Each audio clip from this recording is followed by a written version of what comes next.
All right, I will call the meeting to order. Good evening, everyone, and welcome to the January Three Lakes Board of Education meeting. If everyone could please rise for the Pledge of Allegiance. I pledge allegiance to the flag of the United States of America and to the republic for which it stands, one nation, under God, indivisible, with liberty and justice for all.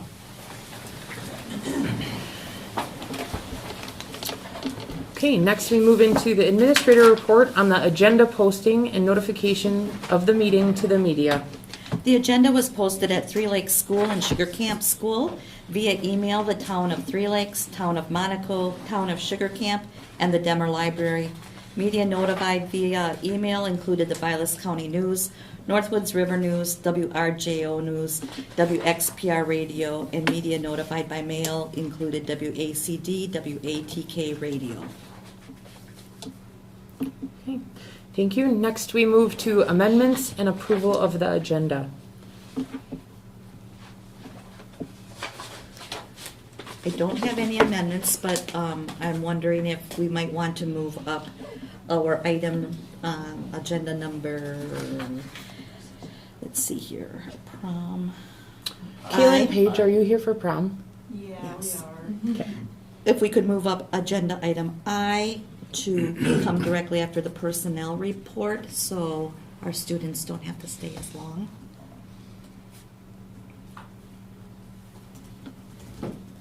Though you're welcome to stay for the whole thing. Are they on student council? Should we make them anyway?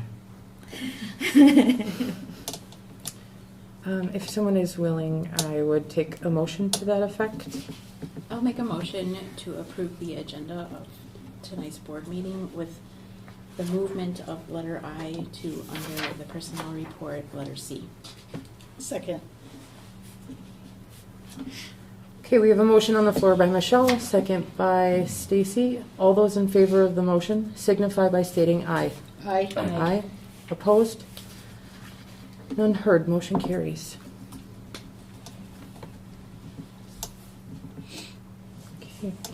Next to routine approvals, we move to approve minutes of the 12/18/24 regular meeting. Any concerns, changes? Okay. Hearing none, I would take a motion. I'll make a motion to approve the minutes as presented. Second. We have a motion by Mitch, second by Michelle. All those in favor of the motion signify by stating aye. Aye. Aye. Opposed? None heard. Motion carries. Next, we move to the treasurer's report. All right, I'll make a motion to approve the checks dated December 12th, 2024 through January 8th, 2025 for accounts payable ACH checks number 242500109 through 242500141. Regular checks number 130616 through 130722.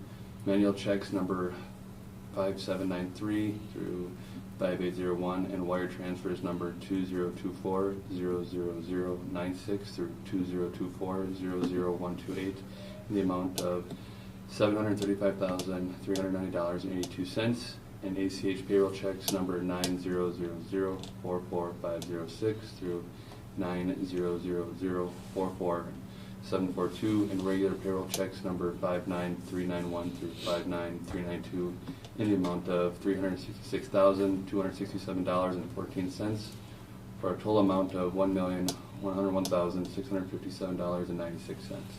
I'll second. Treasurer's report. We have a motion by Mitch, second by Josh. All those in favor of the motion signify by stating aye. Aye. Aye. Opposed? Motion carries. Okay, and next we move to public comments. Does anyone have any comments regarding our agenda items? Okay. Hearing none, we will move to the administrator's report. Okay, tonight I have a great pleasure to present to you our local school report card. This focuses on the Three Lakes High School local report card. As I've talked to you in the past year, The school report cards done by the state of Wisconsin only capture a very small amount of the data that tell the story. And with the work that we've been doing here, we wanted to have something that actually captures more who we are as a high school, is where we started. Some schools start at elementary, some do a district, but really where it's so closely tied to the academic and career planning goals and such, that's where we felt it was most important that we began. So this is based on a format that we have been working with CISA, but then it was brought to us, a lot of data was pulled, and then Jen and Nikki worked with me in pulling this together.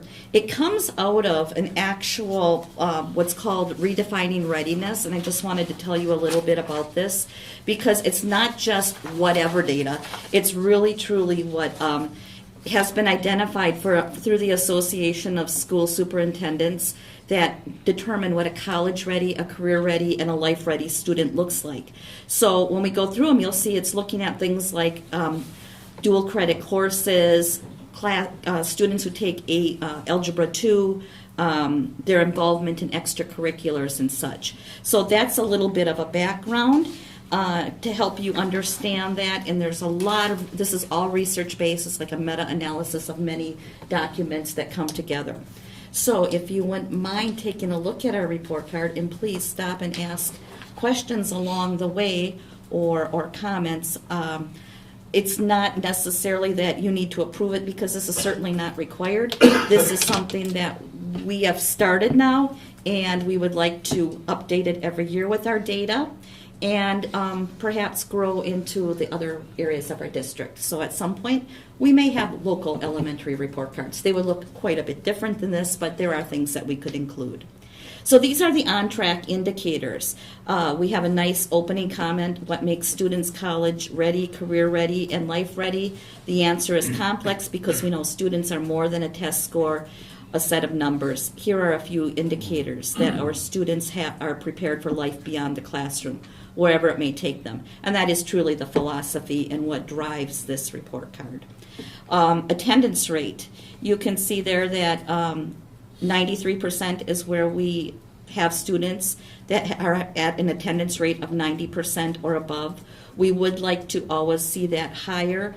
I will say post-COVID and the way the trends have been going, not only statewide but nationally, this is an area that is lower across the state and the country. We would like to see our kids being here, because when they're here, they're learning, they're engaged. That's what it's about. So we're always working on that number. Co-curricular activities, the Redefining Readiness looks at students that are involved in one activity.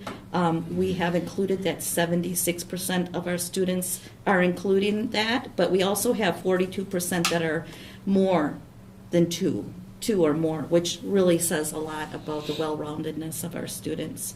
Dual credit courses, in our data here, we had 23 students that completed the dual credit courses, and this data is taken from 23-24, just so you're aware of it.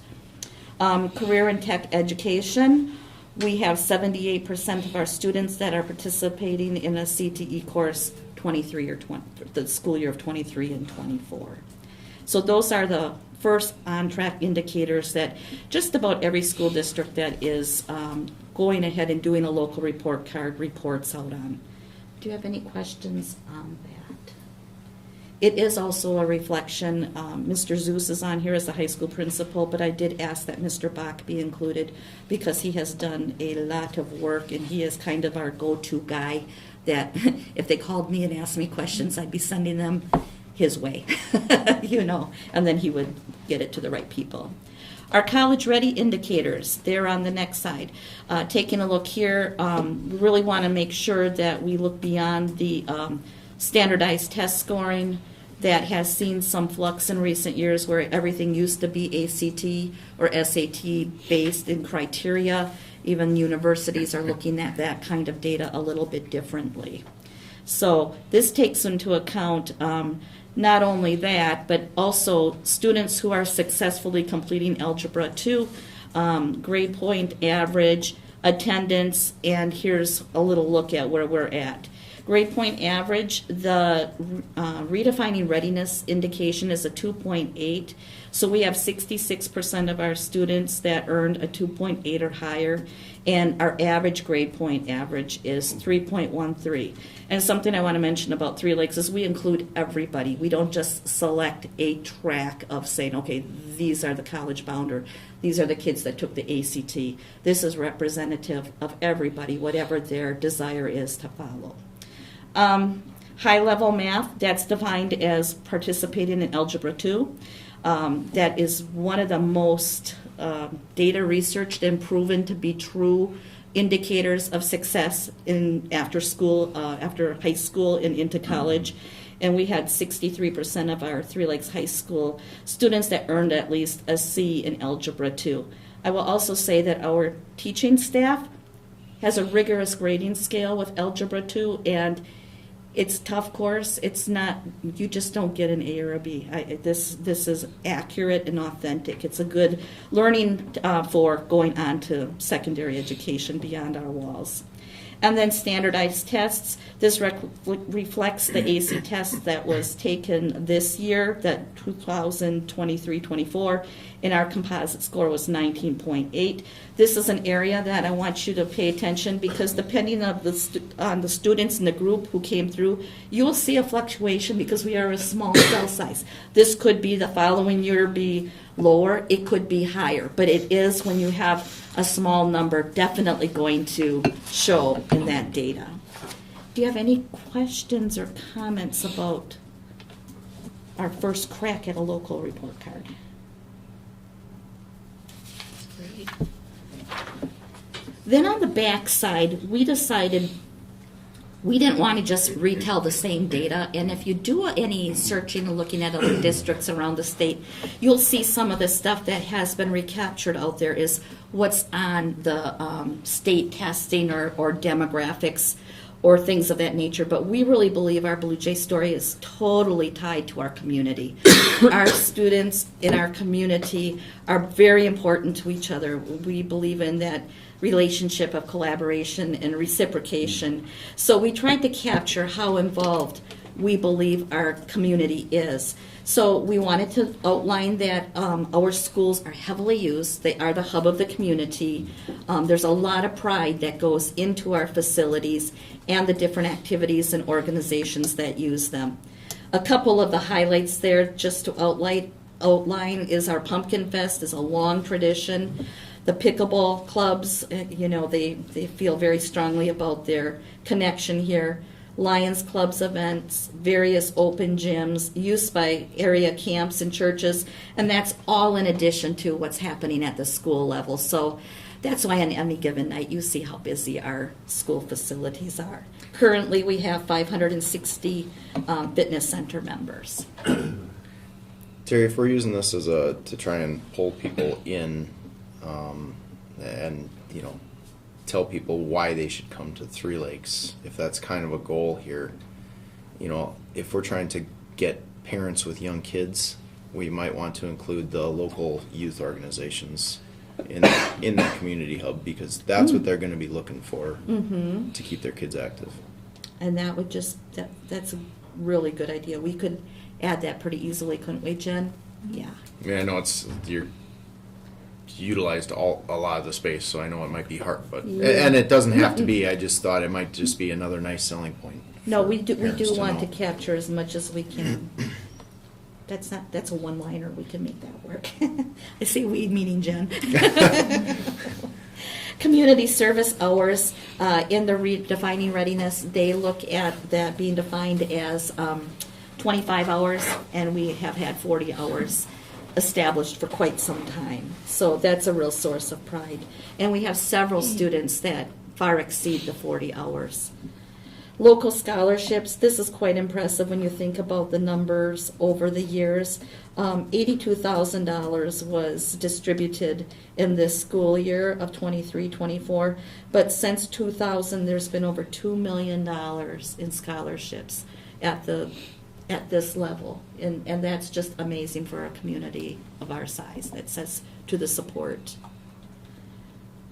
Quality staff. something that might be surprising to people is we have had several staff members retire in the past few years, but when you look at our data, we still have a great source of pride. 67% of our teachers hold master's degrees, and an average years of experience is 17 years of experience.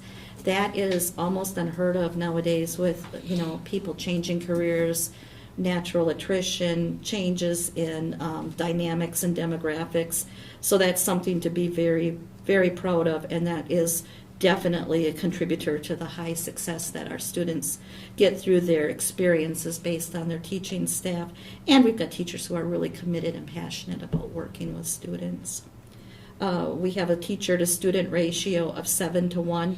That does not mean classroom teacher when you put all the teaching specials, FTEs, and such. That's where it works down. That's a really nice number that many people would be very envious to have. It doesn't mean that there's not 25 kids sitting in a classroom sometimes with one teacher, but this is getting all of your specialty areas accounted for as well. And there's a really nice picture of Mr. Coach in there. Student success. We do outline here that there's the clubs and activities that we really want to make sure it's known that we might be a small district, but there's many opportunities, just about anything that is wanted to be participated in. This board has for many years tried to make certain that it happens. And then this last fact of pride that I think should be really highlighted and thrown across the state, and when I take this to my meeting next month, I plan to really brag on it. We're going to take a moment. WIAA scholar athletes, only 32 a year are given out in the state. 16 boys, 16 girls. And when you look at the data going back, we have had 7 total scholar athletes, and we have had 5 scholar athletes since 2018. When you look at the percentage, we're like in the top 0.25% of the state. There's not a higher district with scholar athletes that can be named than Three Lakes. That's a little known fact that should just be really celebrated. So you're getting academics, you're getting experiences, you're getting athletic experiences, and you're getting those skills to make you have the opportunity to be the person you want to be going on in the future. Feedback, comments, concerns, questions. Really great job on the graphics. Yeah. It's a great presentation. Yes.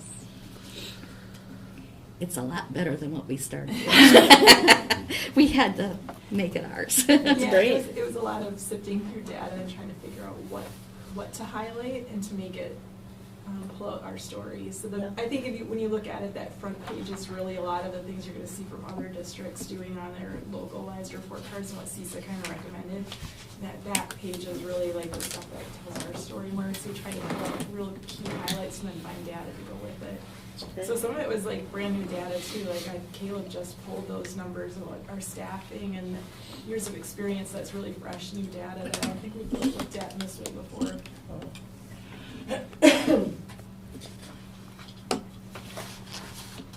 So I want to thank Jen and Nikki and pulling the data together. We actually started some of it last year when Jeannie was still here, and it's been a process, a lot of thinking power with our CISA partners too, but then we ran with it.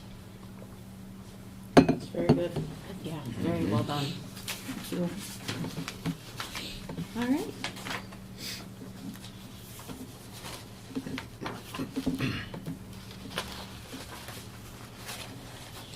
Sorry, I'm getting back into bed. That's okay.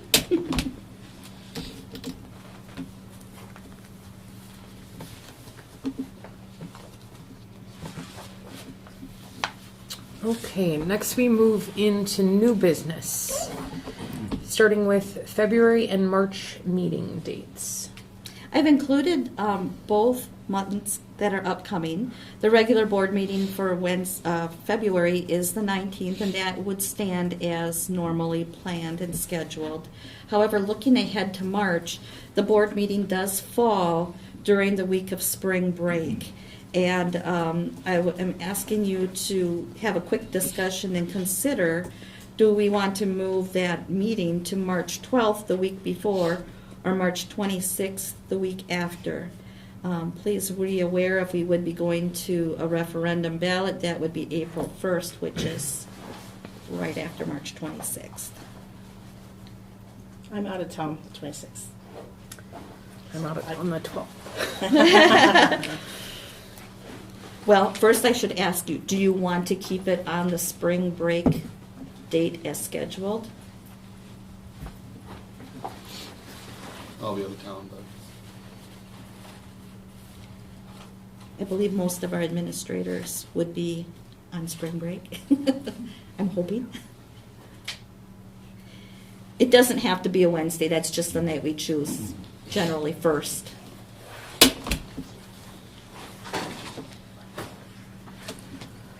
Should be good. Day of, the week before, week after that, I should be open. I'm not available the whole week of the 24th. Okay. But otherwise, I'm available any other time. Any other day, any other time. What about that week before of March 12th? Are you out, Alicia, unavailable that entire week? Yep. Okay.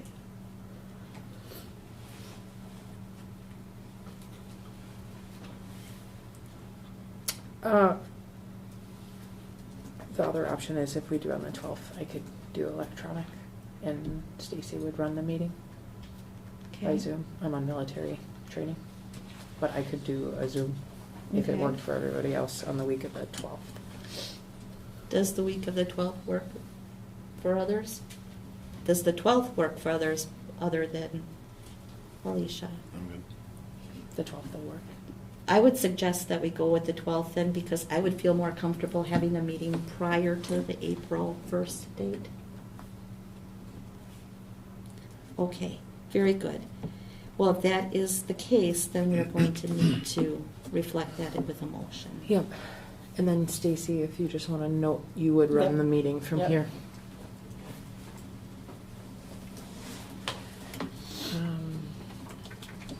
All right, if someone is ready, I would take a motion specific to March.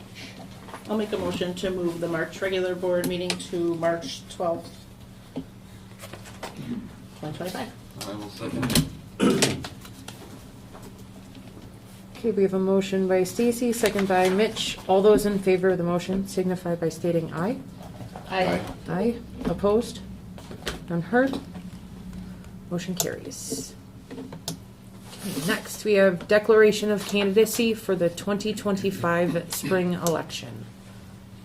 The candidates that have declared for candidacy for the 2025 spring election are Alicia D. Williams, Brian Fritz, and Juanita Dutro. I'm sorry, I'm not saying the name correctly, but Duchrow.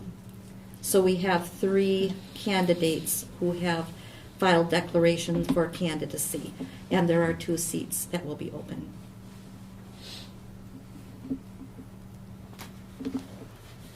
Okay. anything else? No? Okay. Next, we move to consider approval of personnel report of new hires and resignations. We have some new hires, and we have a resignation, which is a retirement.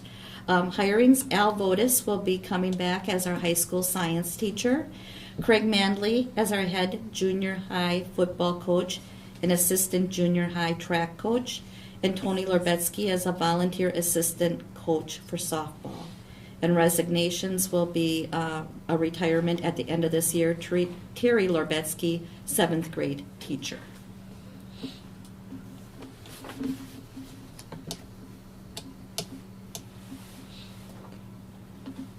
If no questions or follow-up, I would take a motion. I'll make a motion to approve the personnel report as presented. Second. Okay, we have a motion for the personnel report by Josh, second by Michelle. All those in favor of the motion signify by stating aye. Aye. Aye. Opposed? None heard? Motion carries. Next, we move into the former letter I, which will now be here. Consider approval of prom 2025 off-campus site proposal. All right, we have representatives here. Could I take a second, just a second, and introduce Ada West, who is here as we've talked about going back to our board retreat, goal planning, student representation at the board meetings would be awesome. Student Council President Ada West is here, I believe, for that particular reason. So, if anybody has any questions or wants student input, there's our rep for this month. So thank you for being here, Ada. I know there are probably other things you could do on a Wednesday night. Very much appreciated. Now, going to the prom request, I would like to invite Kaylin and Paige to speak to that request. They are on the junior class prom committee planning for the event. So, ladies, they're all yours. Go ahead. Hi, so we would like to ask for permission to hold the 2025 prom on April 26th at the Kuchersky Family Barn. I'm the class president and a part of the prom committee, so we would just like approval for that date and that location. What's the benefit to having it at that location? It's a very pretty location, a lot of space, and it's just a very pretty space for us to hold prom at. So.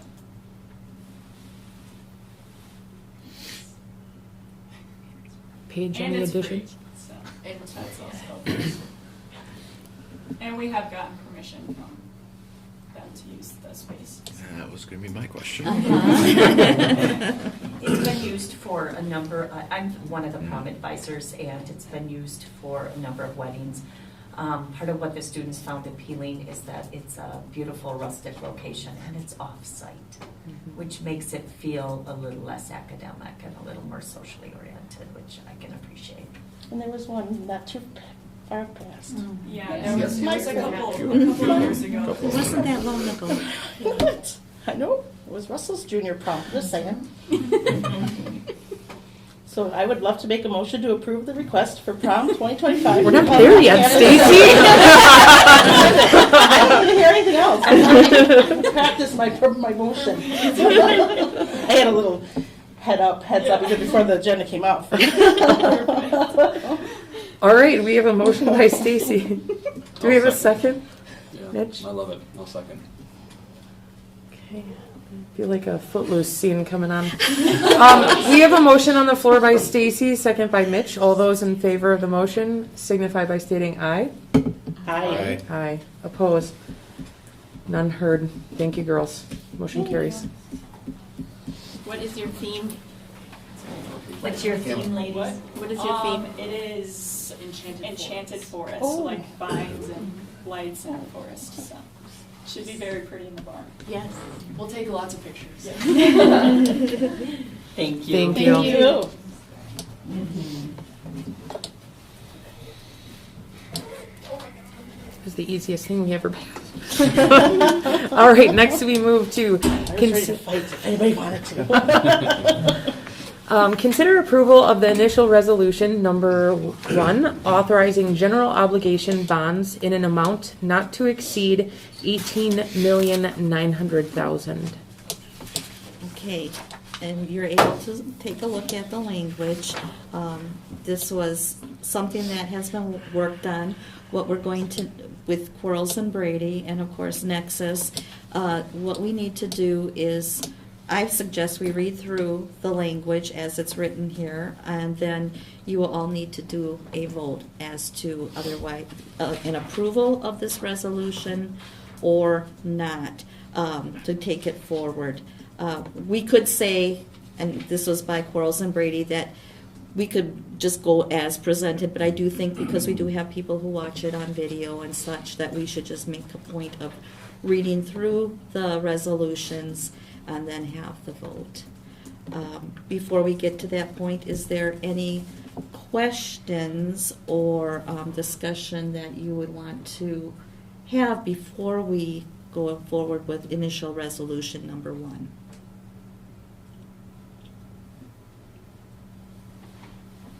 Okay. I think maybe it would read. I think maybe you should read it, yes. Okay. Titled Initial Resolution Number 1, authorizing general obligation bonds in an amount not to exceed $18,900,000. Be it resolved by the school board of the School District of Three Lakes, Oneida, and Forest Counties, Wisconsin, that there shall be issued pursuant to Chapter 67 of the Wisconsin statutes, general obligation bonds in an amount not to exceed $18,900,000 for the public purpose of paying the cost of a school building and facility improvement project consisting of district-wide renovations, capital maintenance, building infrastructure, safety, security, and site improvements, construction of additions at Sugar Camp Elementary School, including for classrooms and a cafeteria/multi-purpose room, and acquisition of furnishings, fixtures, and equipment for both district sites.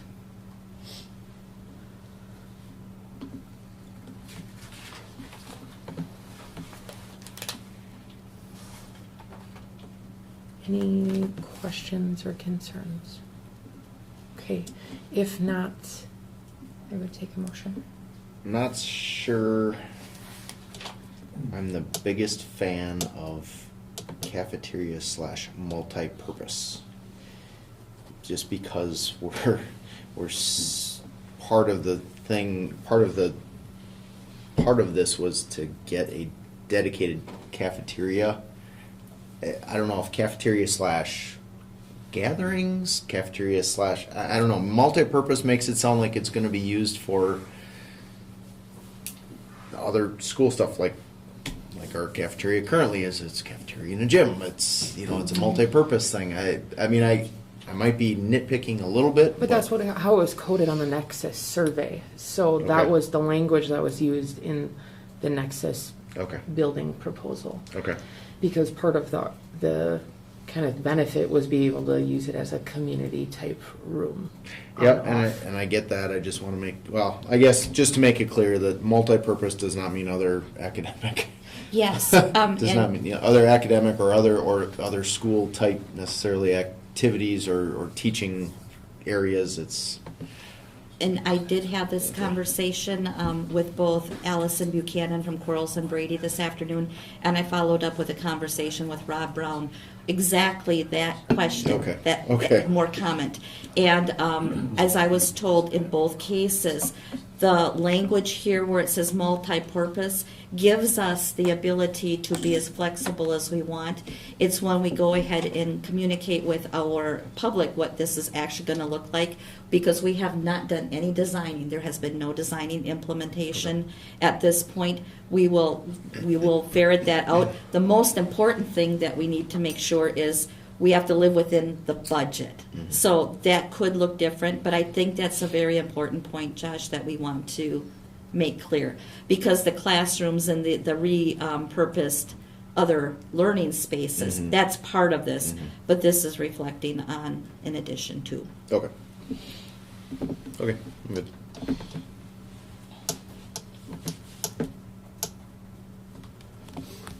Any other questions, comments?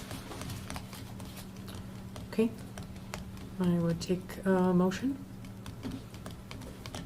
I will make a motion to approve the initial resolution 1, authorizing general obligation bonds in the amount not to exceed $18,900,000. Second. Okay, we have a motion on the floor by Mitch, second by Michelle. All those in favor of the motion signify by stating aye. Aye. Aye. Opposed? None heard. Motion carries. Any further? Or next? Okay. Consider approval of the initial resolution number 2, authorizing general obligation bonds in an amount not to exceed $2,700,000.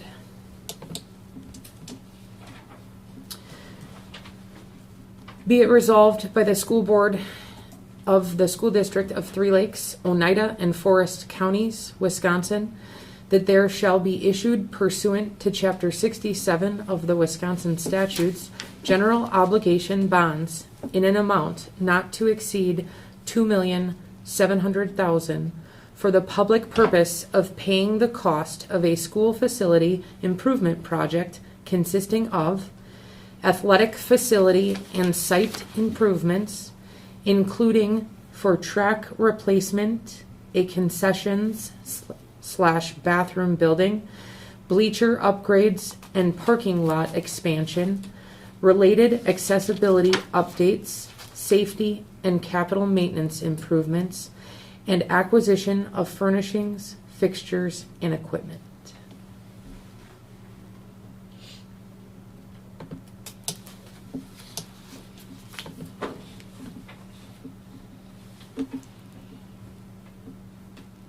If there are no questions or concerns, I would take a motion on resolution number 2.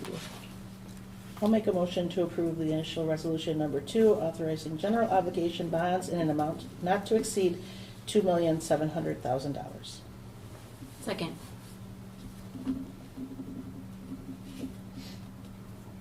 Okay, we have a motion for resolution 2 by Stacy, second by Michelle. All those in favor of the motion signify by stating aye. Aye. Aye. Aye. Opposed? None heard. Motion carries.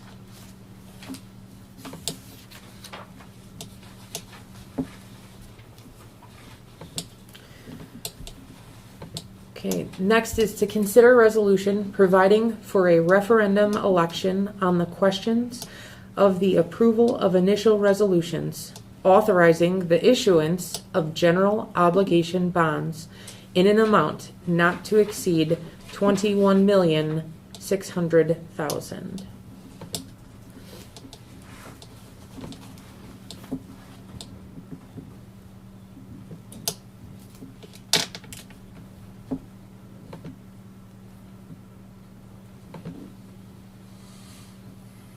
Technical difficulty. Do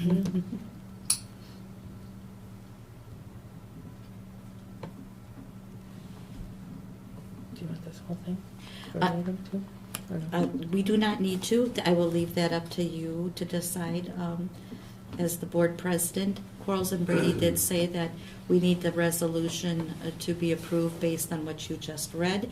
What follows after is mostly the procedural. If you feel it is a good idea to read through the procedural, there's different steps to it. We can. It is not necessary. It will be posted in board docs. It will be posted in our newspapers. It will be shared very many places if it is approved. This is a formalized step to give us permission to bring this to the ballot on April 1st. I will go through, I think at a minimum, we go through the language regarding the monetary. That is absolutely fine. Whereas the school board of the school district of Three Lakes, Oneida, and Forest Counties, Wisconsin, the district, has heretofore duly adopted resolutions entitled Initial Resolution Number 1, authorizing general obligation bonds in an amount not to exceed $18,900,000, and Initial Resolution Number 2, authorizing general obligation bonds in an amount not to exceed $2,700,000, collectively the initial resolutions. And whereas the school board deems it to be desirable and in the best interest of the district to direct the district clerk to submit the initial resolutions to the electors for approval or rejection at the regularly scheduled election to be held on April 1st, 2025. The following in the document identifies the layout as follows. First, starting with the referendum election date being April 1st, 2025. The notice to electors. Third, identification of polling places and hours. 4, referendum election officials. Section 5, the official referendum ballot form. Section 6, canvass. Section 7, which is the DPI notice.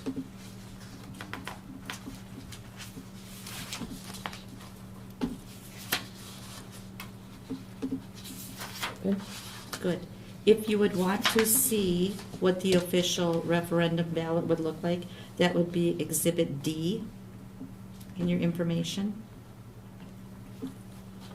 Of course, this will all be posted, but that gives you an idea of what the layout would look like.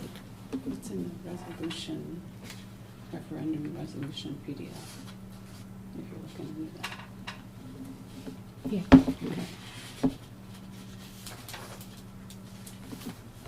Okay. Any questions by anyone present or on the board? Concerns?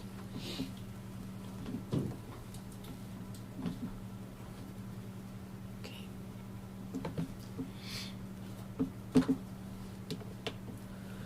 If someone is ready, I would take a motion regarding the resolution providing for referendum.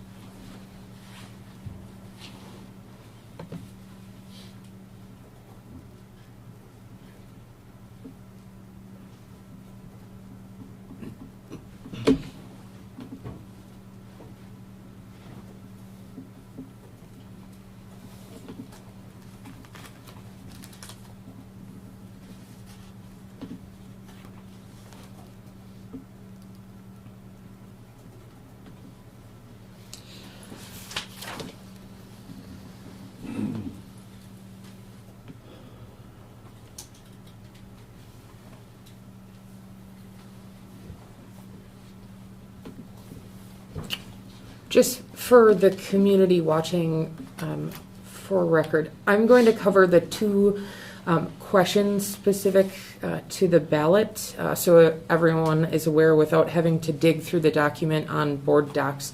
So the two questions that are being posed to the public are question number 1, shall the school district of Three Lakes, Oneida, and Forest Counties, Wisconsin, be authorized to issue, pursuant to Chapter 67 of the Wisconsin statutes, general obligation bonds in an amount not to exceed $18,900,000, again, for the public purpose of paying the cost of a school building and facility improvement project consisting of district-wide renovations, capital maintenance, building infrastructure, safety, security, and site improvements, construction of additions at Sugar Camp Elementary School, including for classrooms and cafeteria/multi-purpose room, and acquisition of furnishings, fixtures, and equipment for both district sites.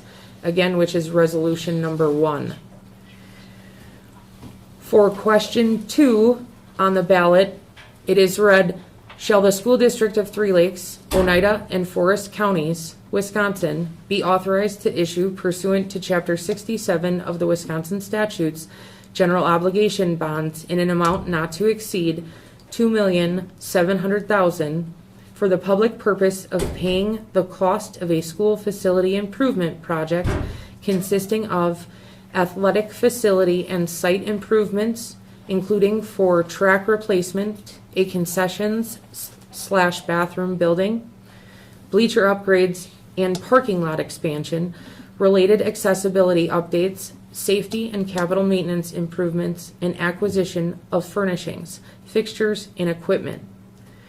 The referendum election ballot will ask district electors to vote yes or no on the referendum election questions as set forth.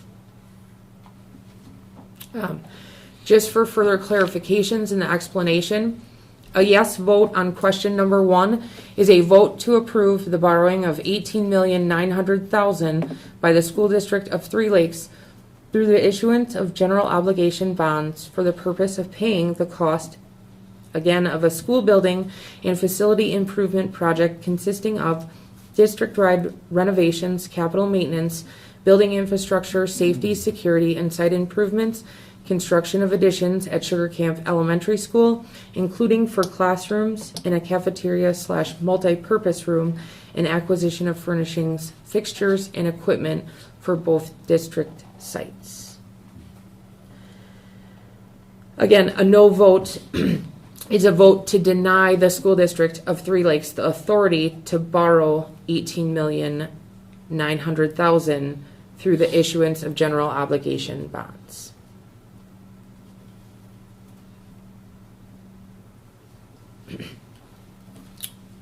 Further, in the event of a majority of the electors voting on question number 1, vote yes, the district will be authorized to undertake the school building and facility improvement program described in question number 1 and borrow not in excess of $18,900,000. Therefore, if a majority vote no on question number 1 set forth above, the district will not be so authorized.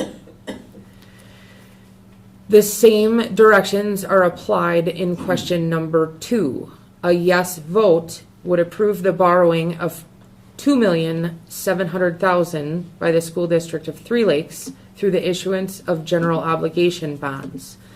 A no vote on question number 2 is a vote to deny the school district of Three Lakes the authority to borrow $2,700,000 through the issuance of general obligation bonds. In the event of a majority of the electors voting on question number 2 vote yes, the district will be authorized to undertake the school facility improvement program described in question number 2 and borrow not in excess of $2,700,000. Therefore, if a majority vote no on question number 2 as set forth, the district will not be so authorized. The affidavit goes on to provide additional information regarding location and hours of polling place, and further information to the electors regarding the election process. And again, I guess just to be very clear that the answer to number 1 does not have any bearing on the answer to number 2. That is So it can absolutely be correct. yes to 1 and no to 2, or no to 1 and yes to 2, Yes, or they yes to absolutely both, or- stand alone. Okay. Mhm.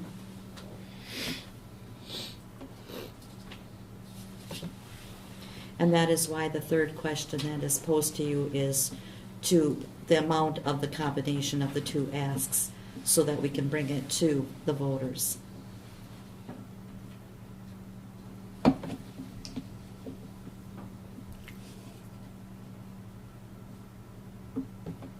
At this time, is there anyone ready to make a motion on the resolution?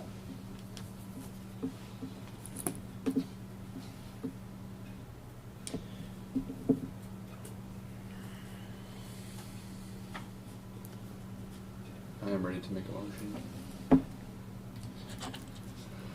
Make a motion for the resolution providing for a referendum election on the questions of the approval of initial resolutions authorizing the issuance of general obligation bonds in the amount not to exceed $21,600,000.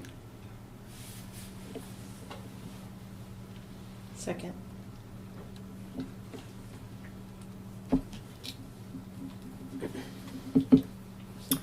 We have a motion on the floor by Mitch, second by Stacy, regarding considering a resolution regarding the referendum election.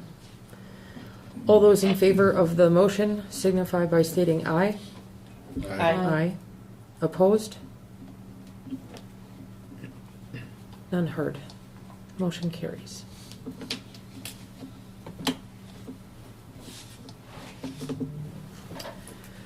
Next, we move on to consider approval for 7 to 12 students to participate in the Youth Risk Behavior Survey. I have purposefully left this on the agenda Mo Gross from Oneida County Health was going to be here, and she had her baby several weeks early, so she cannot be here this evening. I do think it's a very important topic, so I wanted to bring it to you that this is on our radar. Ryan Bach, myself, Mr. Zeus, Mr. Updike, and Mrs. Opal, we all met with her and want to look at, the potential of going to have our students take this survey. And she's going to present information because we have a lot of flexibility in who our students are that take this and looking at the questions that they would be. So I'm asking that you would allow us to move it forward to next month's agenda where we can have some deep conversation about what the purpose is and who it might impact. Just for clarification purposes, it reads, make a motion to allow 7 to 12, but just for clarification, that is 7th grade to 12th It should be grade students. 7th through 12th. Not 7 to 12 in some It should be total. grade. It's grades 7 to 12. Right. For the taking of the youth risk behavior survey. And we're not making a motion to approve that, we're making a motion to move it to the next one. We want to move it to the next Okay. one. Yes. Is this the same survey we did last year? We Yeah. approved last year. Do you know what we had for turnout on that last year? Last year was more of a smaller focus group. Okay. I don't have that data in front of me, the counselors Just would. curious. But like I said, there's a lot of flexibility within this, and I want her to share with you, because it could be 7th through 12th. You could decide as a board that you want to look more at 9th through 12th, and that's where we have to get a little bit more into it. This is still a part of the grant programming for Oneida County for community services with regard to substance abuse, in particular areas that have been identified in this community as problems for our youth. So part of the youth risk behavior is providing information in the school to help supplement the data collection for that grant program. Absolutely. Yep.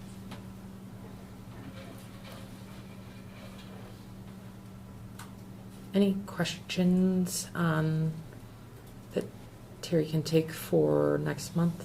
And we're looking for February agenda? Yes. Mhm. Okay. Is anyone willing to make a motion on the movement to the February agenda? I'll make a motion to move the item, consider approval for grade 7 through 12 students to participate in the youth risk behavior survey to be in February. Second. We have a motion for movement by Stacy, second by Josh. All those in favor of the motion signify by stating aye. Aye. Aye. Opposed? None heard. Motion carries. Good luck with the new baby. Yeah, thank you. I will pass that on to her. I think so, in like 6 or 7 weeks. Ooh, doing well. So next we move to consider approval to update honors study hall requirements. Mr. Zeus, you're on. I've got for you all, we have been, when I say we, this suggestion, this idea was born in a, or brought up, I should say, not to over dramatize it, in a Blue Jay table, which is our teacher communication group that I sit down with fairly regularly. Anyway, hey, can we look at, principal, can we look at updating or maybe upgrading our qualifications criteria for what we term as honor study hall? It's been a few months since that initial idea was discussed at the Blue Jay table. And the reason why it's been a while is it took us a while to figure out where that criteria was listed, determined, and eventually through a lot of different, several experienced staff members, because this is not listed in our student handbook. And it's already in my folder for addition, or as we go through next summer for considering updates to the student handbook. I think it should be in there. So it will be up for your approval this summer to be included in our student handbook. The qualifications that we are currently living in with honors study hall criteria were born, as you can see on the board, in the boardroom on the 18th of February in 2015. So it's been a while, and because it was a board item, a board approved item, we felt it necessary to bring it back to you for consideration if we're looking to change it again. Anyway, when I say we, I mean the Blue Jay Table crew and I are asking for is consideration to bump our honors study hall criteria, academic criteria. We aren't.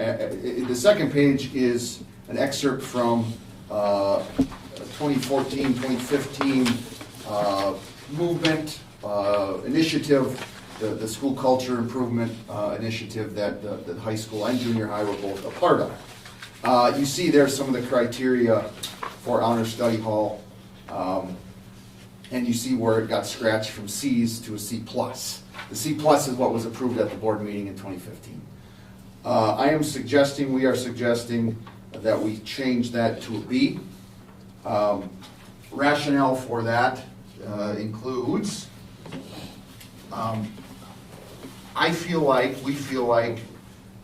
if we're going to call it honors study hall, we should make it consistent with what honors, in terms of honor roll, means.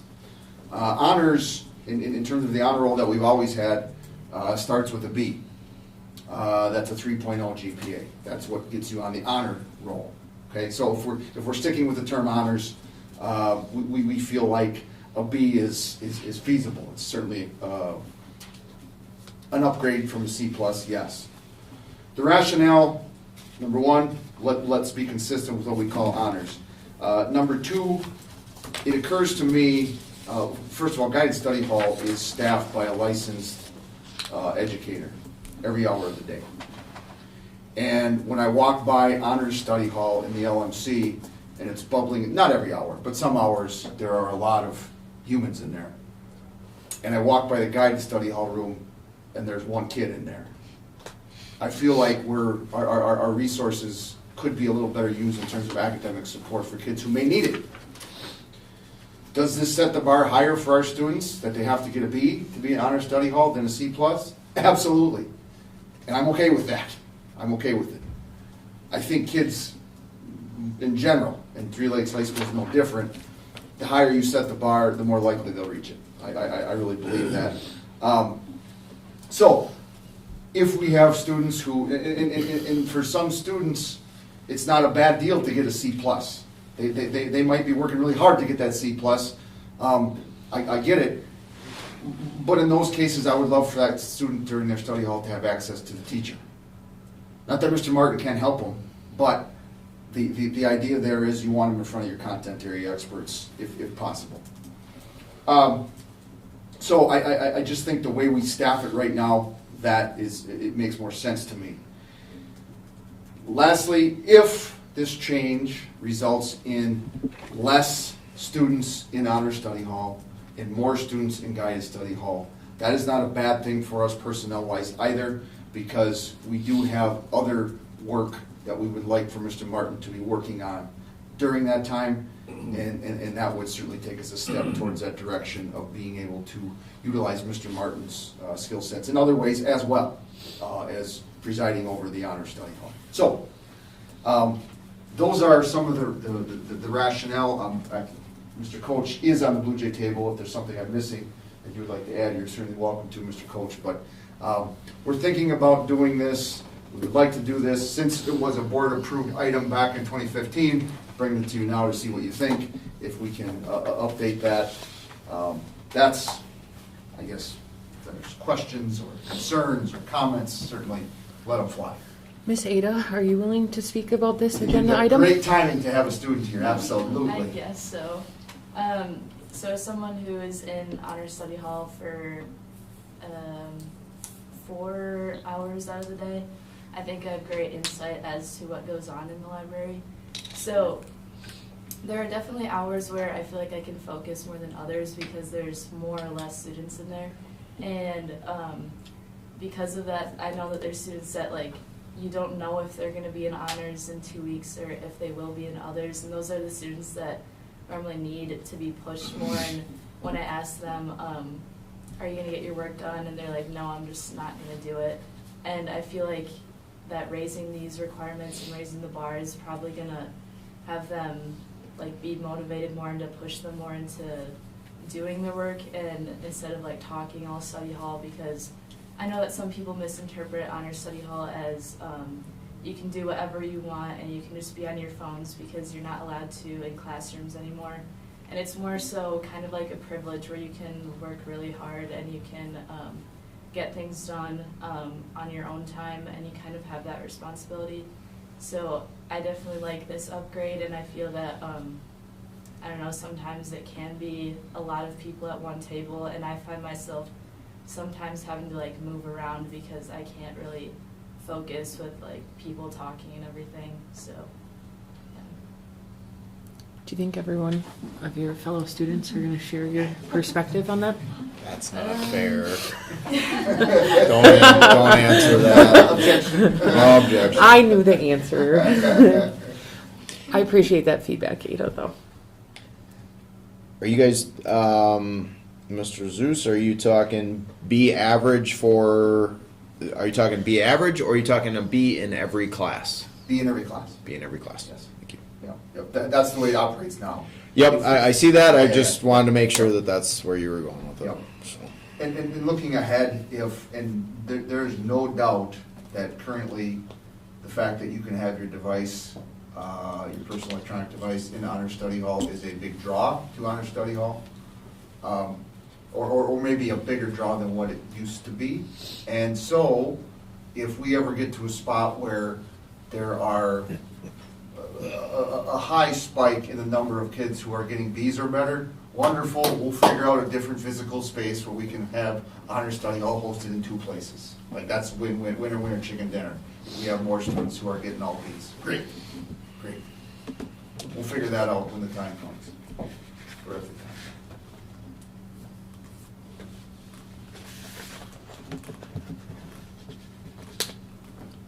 I think it's great. I mean, kids here, and one struggles at school and the other one is great, and I think raising it to a B, and if your phone is the motivating factor, my one child, I think, would be an A+ student if she had access to her phone, so I think it's a great idea. I like the consistency too of if honor starts with a B, that's what Honor Study Hall needs to recognize. And it's not fair to students who are doing academically well to be distracted by students who are just squeaking by and want to go play on their phone. So I can appreciate students who are trying to excel and get some stuff done there. I kind of want to get away from the C's get degrees mentality, right?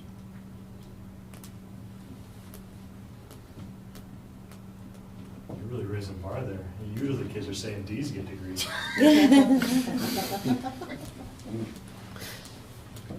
Any other questions? And just When to, did this start? yeah, that, I would think if it gets approved tonight, there's enough turnaround where we can notify students and staff in time to put it in place for the first 3-week grade check after the semester start. For second semester of this year. Moving forward.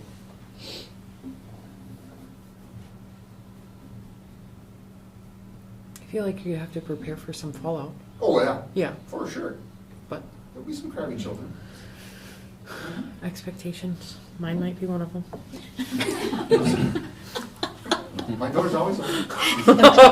That's what happens. It's a standard. yeah. It's getting raised.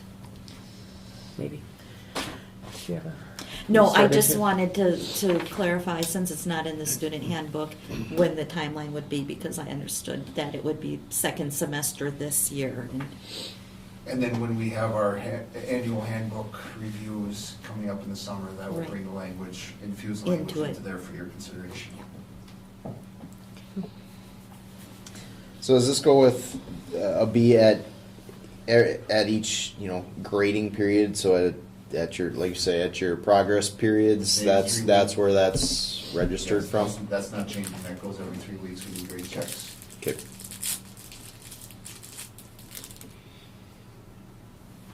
Grade and discipline, I should add, Sure. but that's Sure. not proposing to change.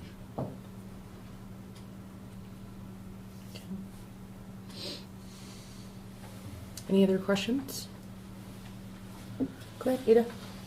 Is there gonna be like a notice, like, ahead of time for, like, is it like a 3-week notice? Okay. We would notify ahead of the semester changing, and then, again, as we approach that 3-week grade check, then, just remember, folks, the standard has risen a bit. Okay. Just by chance, would you know roughly how many students that would impact? Depends on the hour.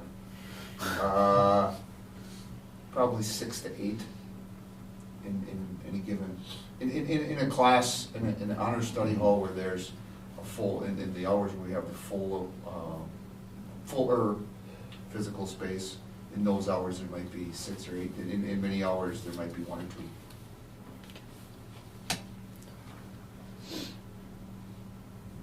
There's no other questions or comments. Is anyone willing to make a motion?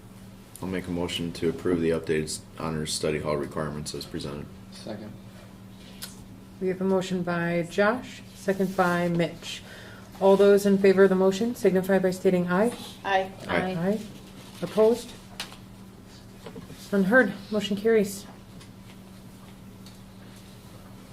Thank you. Okay, next we move to Next we move on to consider approval of the new 2025-2026 course Blue Jay Manufacturing. All right. Very good. You're up again. Yeah, I'm not gonna talk a whole ton on this one, except for, I know that a course with this similar intent was on the course description book probably pre-COVID. Yep. And it had gone away, and I appreciate the fact that we're giving it another go-around with a little bit different repurposed or reshaping. This is along the same lines as programs or courses that are offered in a number of our neighboring schools that, in connecting with them and in my experiences with them, have gone very well. I'm glad, I support this updated course in our technology and engineering department for sure. Mr. Coach, go ahead. All right, so, in the past, and I don't know that it ever actually ran. It was offered. It was offered, I don't know that it ever actually ran, it was before my time, and then it, just because of student requests and stuff, it was never actually offered the first couple of years I was here, so we ended up just dropping out of the course catalog. I think revamping things could change that, and we could get kids taking this. I think it's a good opportunity. I think you've probably got the course description there. We would probably tweak it a little bit. As Justin and I were talking before the board meeting, we realized we would want to kind of emphasize something as well in here that's not in here, so I'll go ahead and explain that. But basically, this is an opportunity for kids to take the different skills that they've learned in the Fab Lab, what we call digital manufacturing, in the wood shop, in the metal shop, and then also graphic design and accounting, and bring it all together to basically run a business.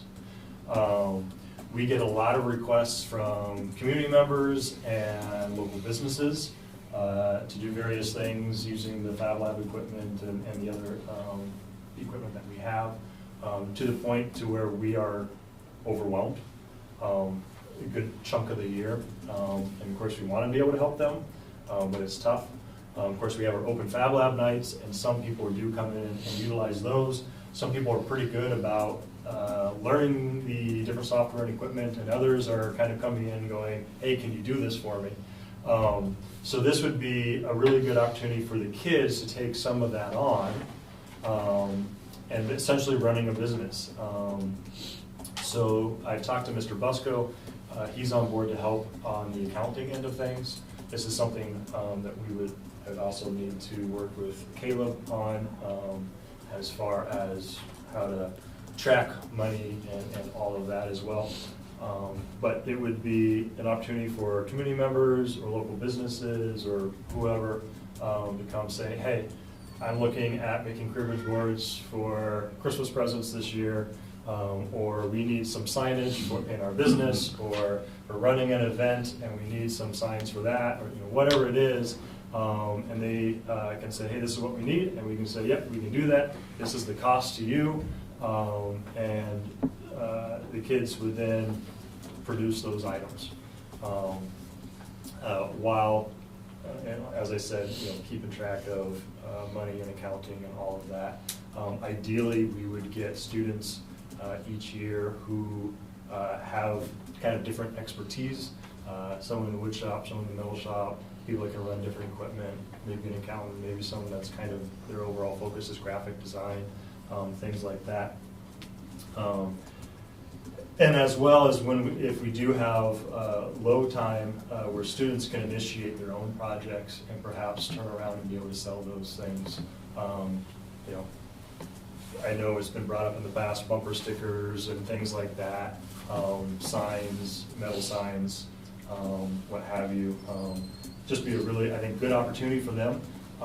And the part that I think really would be a little bit different than anything we've had is, depending on how we do each year or each semester, depending on how we break it up, potential for some profit sharing with the students themselves.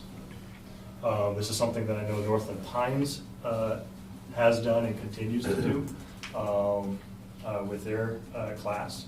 The way I envision it is obviously covering costs for the materials and stuff like that, and then essentially taking whatever profits we make above that, some of that coming back to the school to help cover costs of replacing and maintaining equipment and things like that, and then the other part gets dispersed between those students that are part of the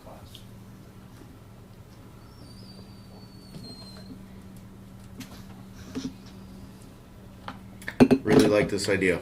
In fact, it's I was really like it. I actually had a thought of that on my own. Actually, it'd be neat to see, and this would be a great way to meld into a possible next career path that the school could offer for somebody who maybe isn't necessarily college bound.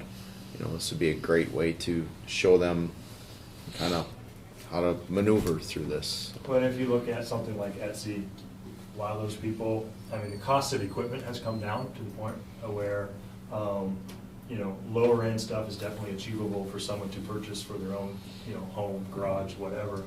And you see a lot of people pushing out, lasered objects, 3D printed objects, stuff like that. And since particularly something like the 3D printer, even if it's not something they're doing on their own, that is a huge area right now. The time commitment and cost to prototype things by sending it out and having someone make these prototypes and then sending it back to you versus printing it yourself in the shop is huge. Mm-hmm. I know we've got, what's the name of they're making the cars here in town. Something 5.9, something like that. Yeah. I know one of our students was actually working for them and modeling and 3D printing parts for them as they're working on their cars. Different things for that. So that's something that I see as being a benefit to the students who perhaps could take that to a career. Great way to push creativity as well. Make kids think outside the box rather than coming and sitting in their desk. Yep. And I think this fits in a piece of the puzzle that we're kind of missing right now, because we have this, as we all know, in this room, this great building trades opportunity for our kids in this co-op. We have arranged the opportunity with Northland Pines. And on many occasions, as we're talking with kids about their schedule, they want to do building trades as kind of a culminating experience for their the classes and the courses they've taken along their journey through the high school. They want to take that, however, because it takes a whole block, sometimes it doesn't work in the schedule.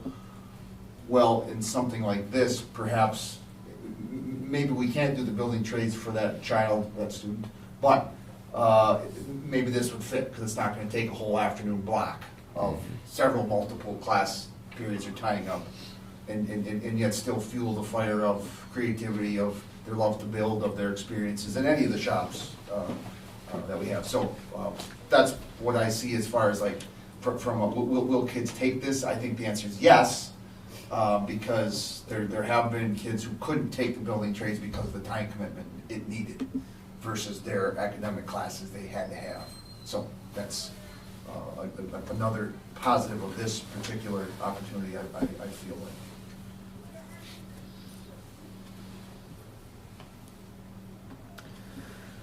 Would any of this occur off hours? So say, for instance, you talked about profit sharing with students. Would students have the option to make arrangements to use any of those? I mean, I guess there's some potential opportunities, obviously wind time, it would be one.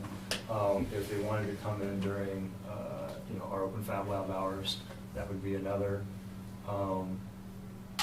Obviously, using most of this equipment requires some supervision. Kid loses a thumb on a saw and no adults there, we're going to be, in trouble. Right.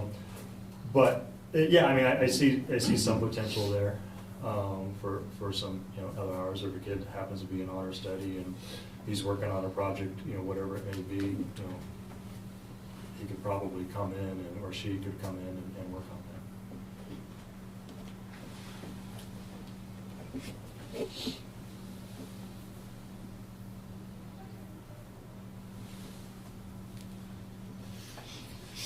And with our new science teacher, we might have some more flexibility with a qualified supervisor available to staff. At least for For a semester or so. For sure, for a bit, yeah.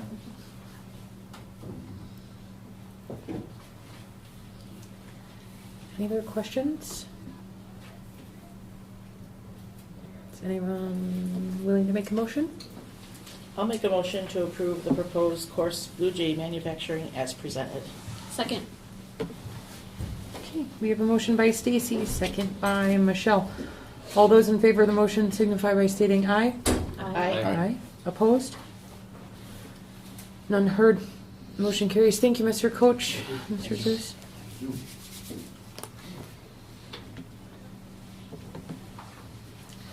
Next, we move to consider designating the number of regular education and special education spaces available for open enrollment applications for the 2025-2026 school year. This comes before the board every year in January, and what we do is we look at our current seats available in both regular education and special education, and then we have to have it brought to you for formal action designating the seats that are available. In reviewing our data and looking at where we are this year, we have determined that we would be able to meet the needs of our regular education students for the 2025-2026 school year at all grade levels in both buildings. From that, we also looked at our special education program and looked at those seats. What we found is that we are still running at approximately 17% population, which is still well above the state average, which is right around 10%. Looking at our resources, in that mostly being the people who provide the services and cover the needs of the students, we do not feel that we have adequate special education space available for our students or additional students at either building at any of the grade levels. So our recommendation would not be to accept new open enrolled special education students for the 2025-2026 school year. Carrie, did you want to share anything more regarding special ed? I think that pretty much covers it. It's just, we're trying to meet the needs of students, by providing other resources and trying different things before we go to a special ed referral. So we're really trying to give the students what they need. And right now, as Terry mentioned, we're still above the state average for a percent of students in special education. So we're really trying to focus on the students we have here and provide them with what they need at this point. Would it be fair to say that if you accepted additional special education open enrollment, that it would take away services to our students here in the district? That would be accurate, correct, Yeah. yes. And we would most likely, I think almost, would have to hire additional staffing. Because we are, even with the staffing we have now, spread quite thin to meet the needs that we have. They're heavily utilized. Mhm. In an area that's difficult Yes. it to is. staff. Right.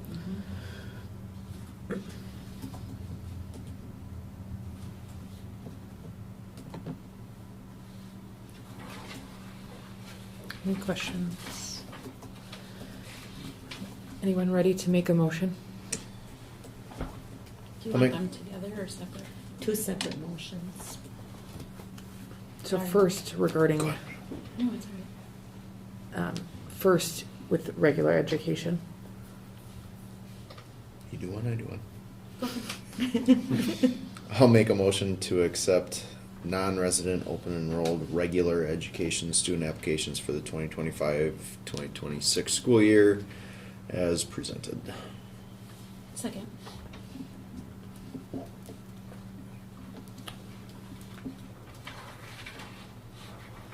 Okay, we have a motion by Josh, second by Michelle. All those in favor of the motion signify by stating aye. Aye. Aye. Aye. Opposed? None heard. Motion carries. Next, we move on to non-resident open enrolled special education students. Anyone ready to make a motion? I'll make a motion to not accept non-resident enrolled special education student applications for the 2025-2026 school year, as there is not adequate space available in the current program. Second. Who- It was a tie. Yeah, Michelle's daughter. Okay. I like to say that because I don't know that's ever happened before. Okay, so we have a motion by Mitch, second by Michelle. All those in favor of the motion signify by stating aye. Aye. Aye. Opposed?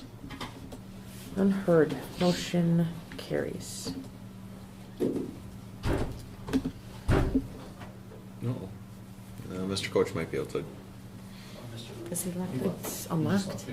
Oh, he just left. Oh. Sounds like it. Somebody's trying to get in. It's banging on the other door. Next, we move to consider approval of the wrestling cooperative renewal with Leona Wabino.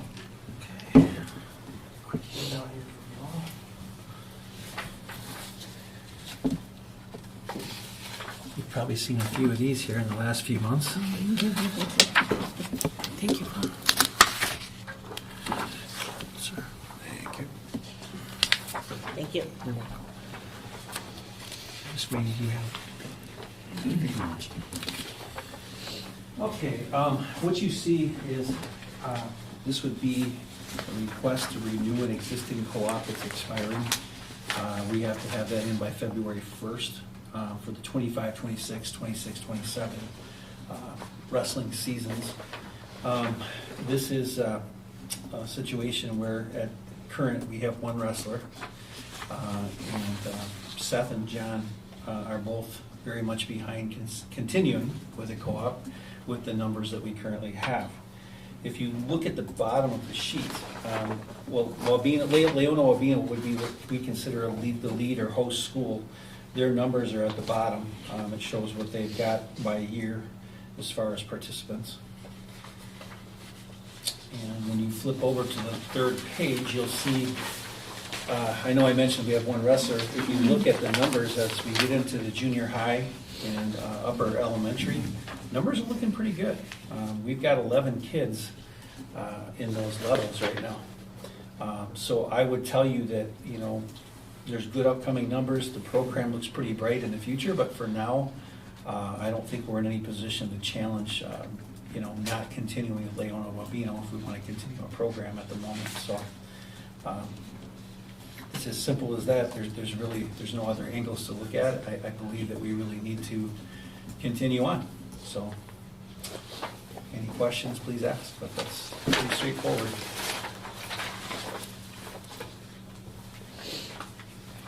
Is there also a co-op in existence, or have we ever had, if there's female students interested in wrestling?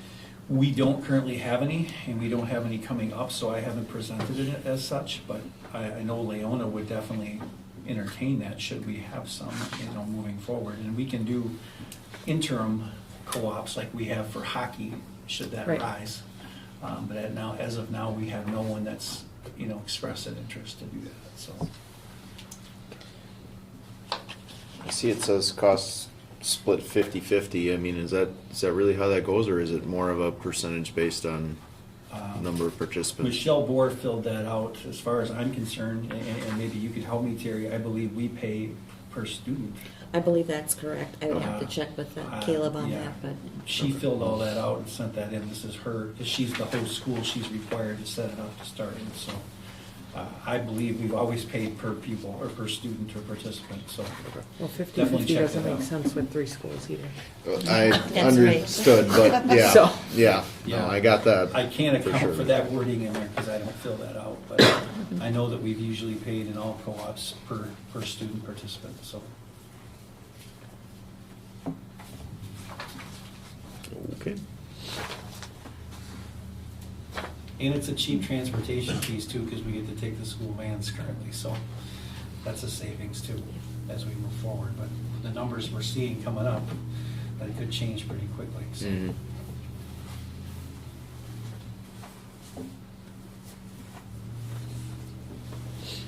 Have you talked to Wabeno at all about like their numbers? We have our middle school numbers, just looking at. Oh, what's coming up? I Right. have not. She just gave us what their numbers are currently. But I can definitely do some looking into that. And they're happy with the relationship? Yeah, it's been real good for our kids.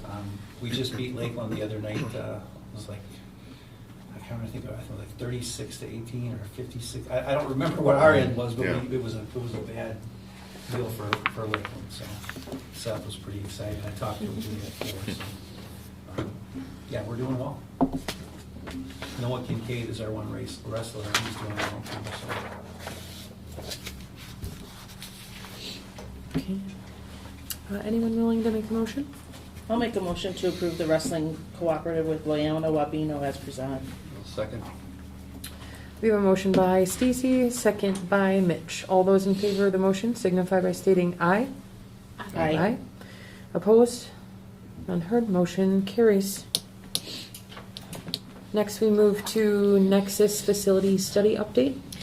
This is just to touch base with you. You've seen the work that has been done this past month based in the referendum language with Quarles and Brady and working with Nexus.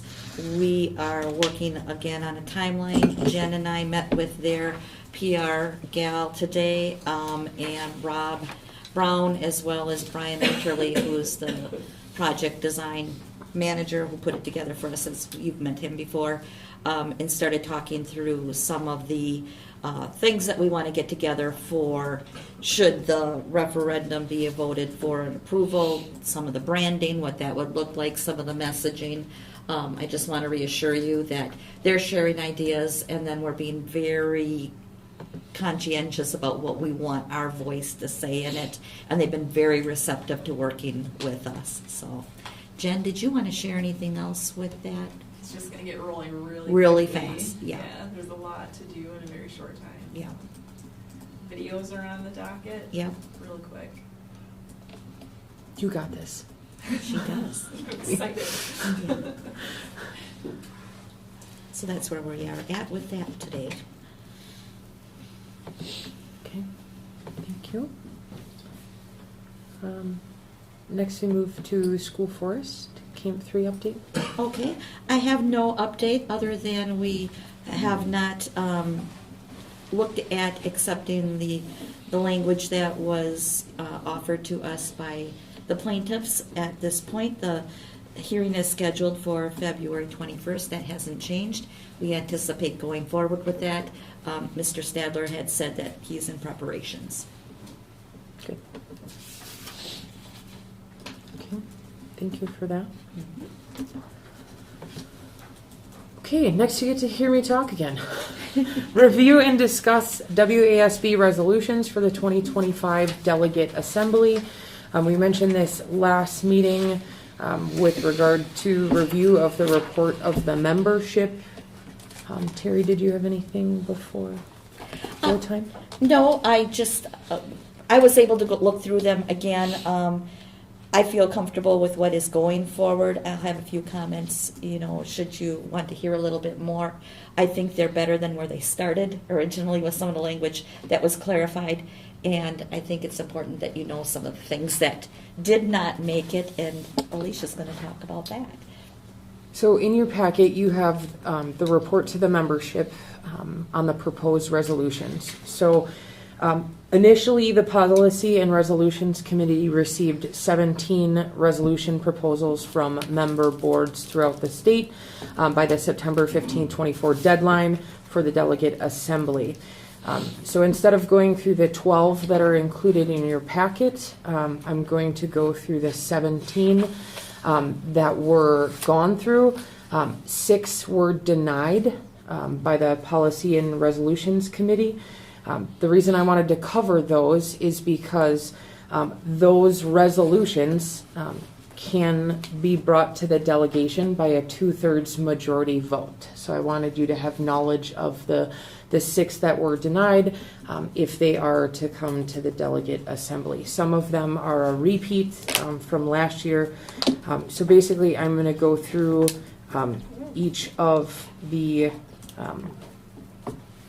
submissions, and I'll give you the resolution number that's on your document in front of you. So the first one was from Elmbrook regarding teacher pipeline. This is associated with resolution 25-02, identified as the pathway to licensure for paraprofessionals. This is similar to what was brought before the delegation previously regarding the pipeline for professional staff. It was a change that the committee reworked with the intent. It was approved, the intent of the proposal into existing WASB resolution 4.061, reference teacher shortages and alternative licensure pathways. Just 4.61, isn't it? Not 4.061. It says 4.061. Okay, in here it just says 4.61. Okay. I don't know which one's right. I don't either. So, any questions or concerns reference this specific pathway? I had a lot of concerns with it as it was originally proposed, because with the requirements being put on our current teacher and staff, with the mandates of Act 20, of the reading certifications, of the educational component, it takes high skill set.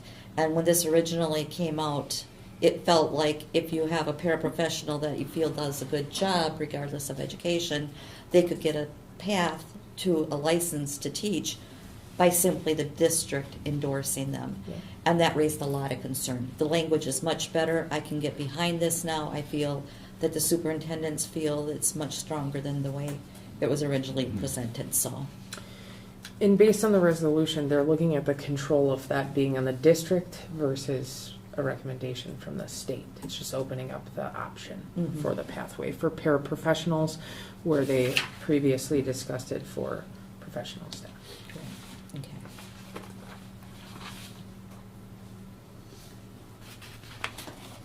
Any feedback on that one, or want to go into more detail?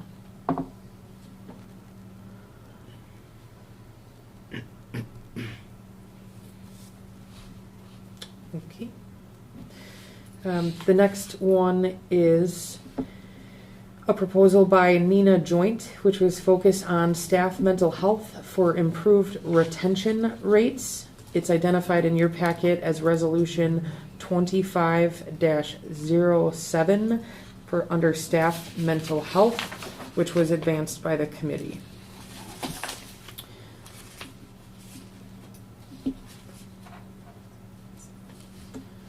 Again, this resolution is focused on looking at mental health of staff and the positive impact, as a direct positive impact on student outcomes. Any considerations or concerns with this resolution? So they're looking to, how are they looking to fund this? Just says, create legislation to fund statewide mental health initiatives for district. How are they? So there is multiple resolutions that say a generic looking for the legislation to fund. And we're gonna identify that in a Is it from that excess that they have? there is nothing in any of the documentation on where the funding actually comes from. We can barely get enough funding to operate schools. I mean, enough of them are under operational referendum as it is. I don't know.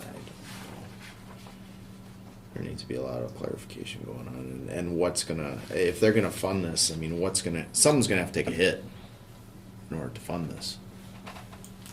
I mean, I get it. I totally understand the reason and rationale behind this, but I don't know. It seems like it needs to be a school by school basis.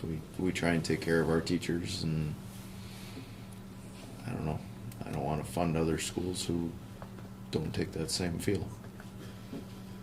Right, and it depends. So at the state level, there's a ton of legislation coming out in all professions regarding the promotion of mental health in the workplace. It's the topic of consideration, especially looking at teacher burnout. When we look at the rates of professional staff that are leaving and the difficulties districts are having in getting this, I think this is one initiative that they're looking at to attempt to avoid that teacher burnout and looking at things that they can be doing to improve mental health for staff. But there is, agreed, not a lot of detail on where that money is coming from, how that looks, how it's implemented. It's simply promoting the funding. And if this is just, I mean, this could be taken too of, does WASB have permission to start looking down that path? Which, if that's the case, that's absolutely fine.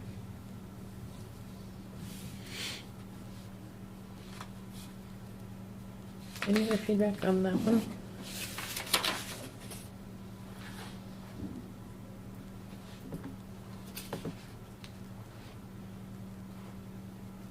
Okay.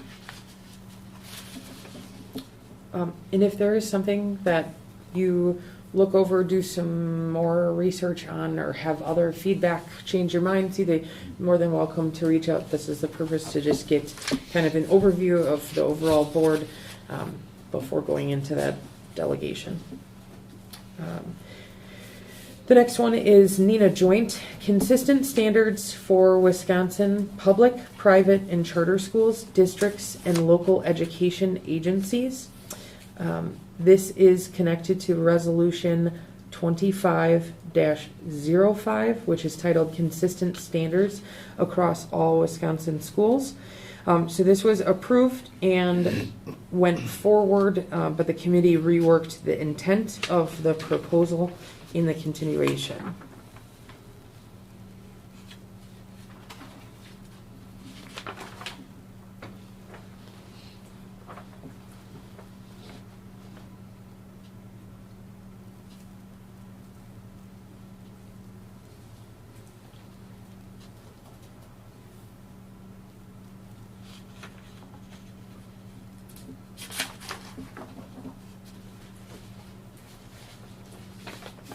I'd like to see that they're leveling the playing field, or attempting to level the playing field.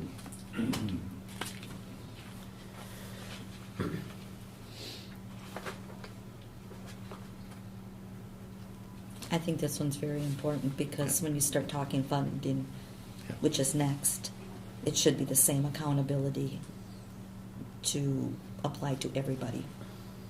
Yes, private schools should not have a No. special set of rules, but yet get similar funding Mhm. if they don't meet the requirements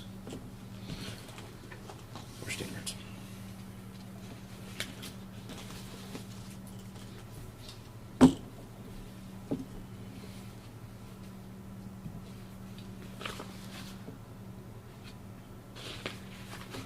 Any other feedback, concerns?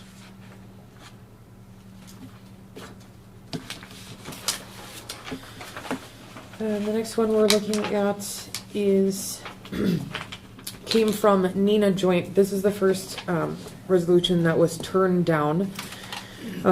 It was called Parity of State Aid Equalization Formula to Reduce Funding Gap. The explanation by WASB is that the committee turned down this proposal, noting that intent of the proposal was already covered under existing WASB resolutions, such as 2.03, which is equity and fairness, 2.06, which is the school funding formula, 2.44, which is the narrowing disparities in allowable revenue under the revenue limits, and 2.45, which is the low revenue ceiling and secondary cost ceiling alignments. So their intent was that the language that was provided forward by the school in the resolution did not address anything additional that was not already covered in existing WASB approved resolutions. The school highlighted economic, this was specific to Nina Joint, concerns over economic disadvantage and participation eligibility in the National School Lunch Program, concerns over rising education costs, but mainly because the funding gap exists with districts that were locked into low spending per pupil aid amounts.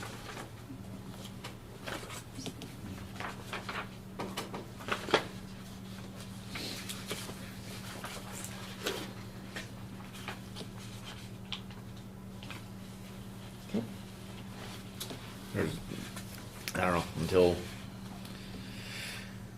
I'm not, and Terry, maybe you can help us out with this, I'm not sure exactly what WSB's exact language is there as far as the funding formula, but obviously the funding formula is out of whack, so unless somebody needs to redo it, I'm not sure if this is asking for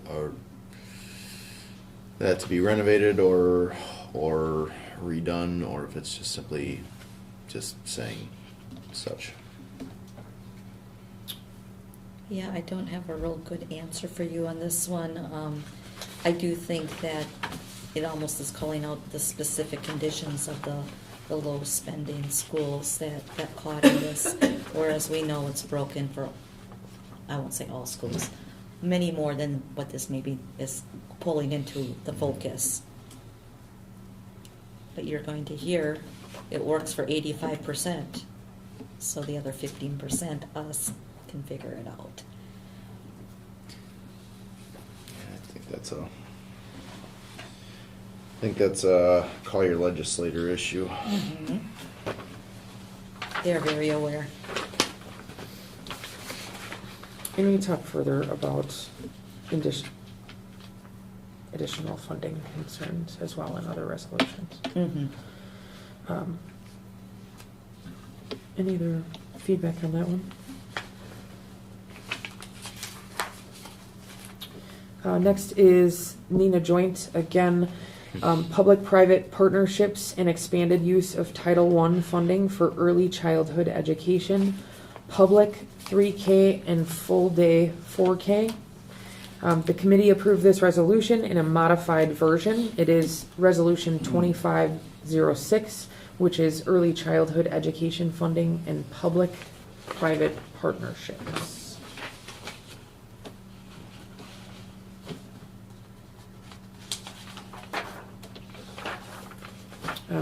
This is with regard to a pilot program for fully funded public school 3K and full day 4K for all Wisconsin children, including those who are at risk of not being prepared for kindergarten 5K. Socioeconomically disadvantaged participants in social support programs through direct certification as identified through early screenings, direct certification, food distribution program on Indian reservations, food share, Head Start, temporary assistance for needy families, National School Lunch Program, free and reduced lunch eligibility, Badger Care, foster children, homeless families, women, infants, and children, communities, blocks of poverty as identified geographically by the U.S. Census tract data, earned income and child tax credit recipients, and incarcerated primary caregivers.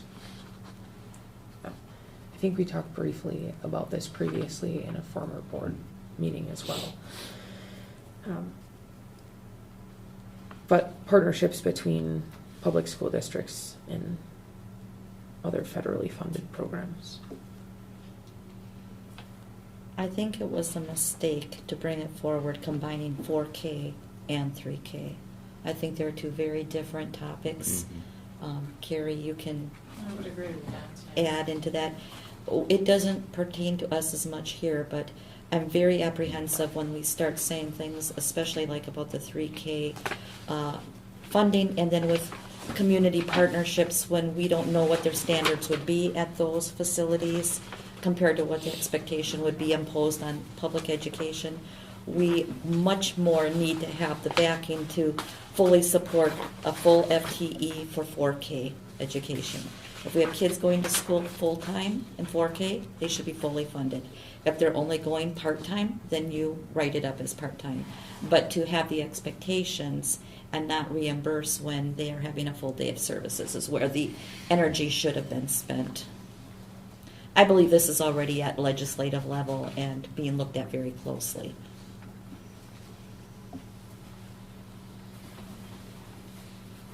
I fully agree. 3K should not be included in this. I mean, that's, you know, if the school wants to get into childcare, I mean, that's what it.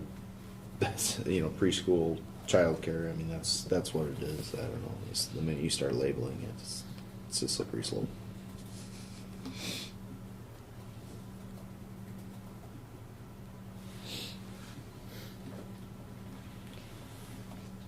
Any other feedback on that specific? The next one was presented by Stoughton area. It was amend existing resolution 3.83, which is truancy. It's identified in your packet as resolution 25-10 truancy. This is the support of legislation which would clarify the responsibilities of school districts, parents, students, courts, and law enforcement agencies in the enforcement of truancy laws with the goal of keeping students in school using evidence-based approaches that focus on families, school, and community organizations.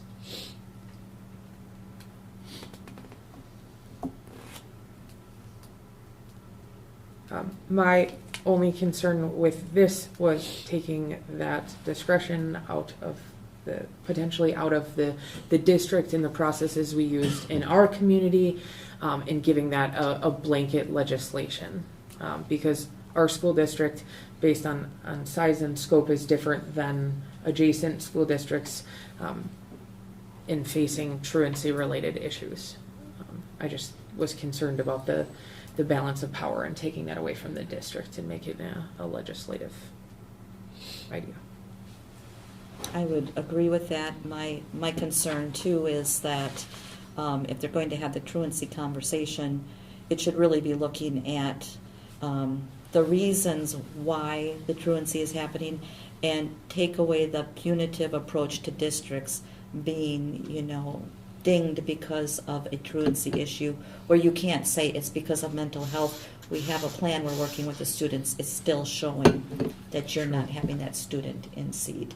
So I think there's a lot to be said for local control. And again, I'm very fearful when we start blanketing some of the things for the public school district. And many times it's stuff you can't control. It's parents pulling their kids out for vacations or whatever else, and I mean, like you say, same situation. You can't take that option away.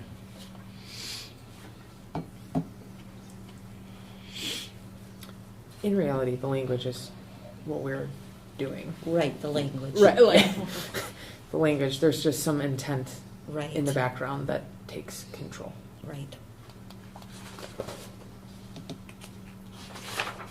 Anything further on that one? The next one was a turn down. This was Stoughton area amend existing resolution 3.04, which is the achievement gap. The resolution that was put forth by the school was the WASB supports local school board policy development, investment, and oversight in order to eliminate academic, social, and emotional gaps for all students. Rationale was many school districts continue to struggle to close an achievement gap that has widened since the pandemic, particularly for certain student populations. A focus on narrowing the gap requires targeted investment and broadening of support to address not only academic areas but also social and emotional gaps for children. Again, this was turned down.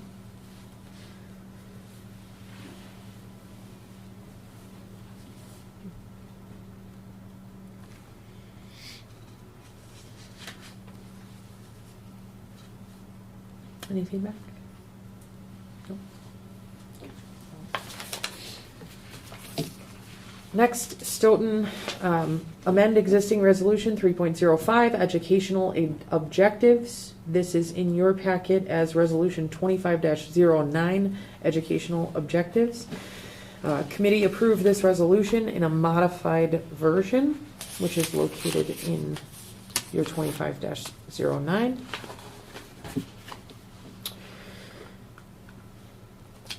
This is supporting local initiatives that promote increased student academic achievement in key curricular areas to ensure college, career, and workforce readiness, in addition to supporting the development of critical thinking and problem-solving skills.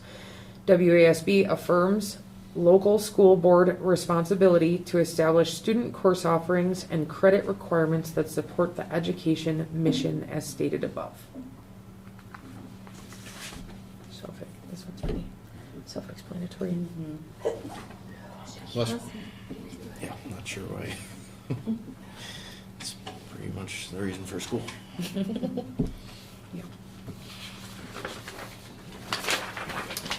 Next, we have Stoughton area again with amend existing resolution 5.11 education cabinet position. The committee turned down this proposed resolution, noting that the proposal did not sufficiently change the intent or language of the resolution to warrant consideration. The committee stated that WASB lobbyists could achieve the intent of the proposal without any changes. The resolution was education cabinet position. The WASB recognizes the importance of a national focus and concern about the quality of education in elementary and secondary schools. WASB therefore supports the cabinet level Department of Education and the U.S. Department of Education's mission to collect data and disseminate research, focus, national attention on key educational issues, and prohibit discrimination and ensure equal access to education.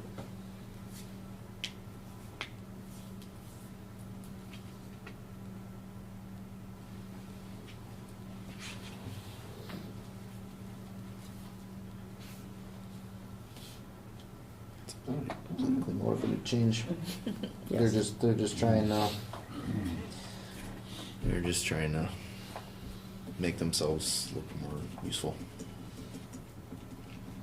That was one that was declined, or that's one that's going forward? This is one that's declined, but it could go through as if it was a 2/3 majority. I don't feel like it will. I'd be against it.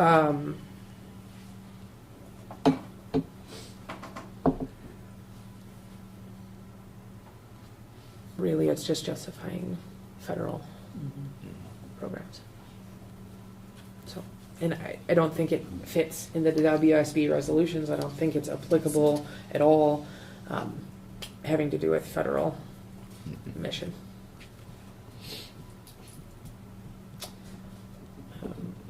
Next was Sun Prairie.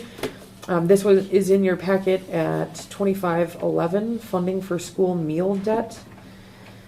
This is to amend the existing resolution 6.18, which was identified as meal shaming.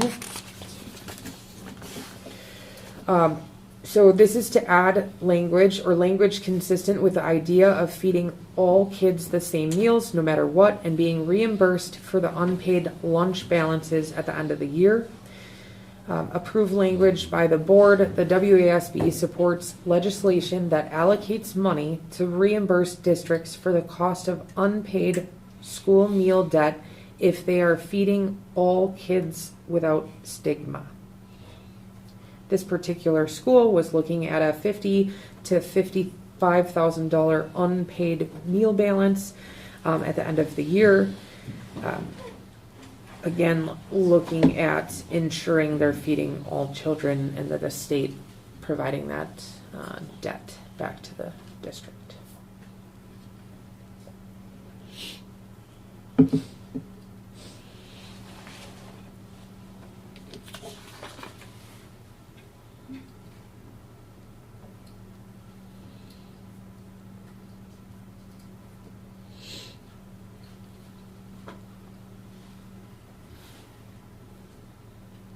Turned on?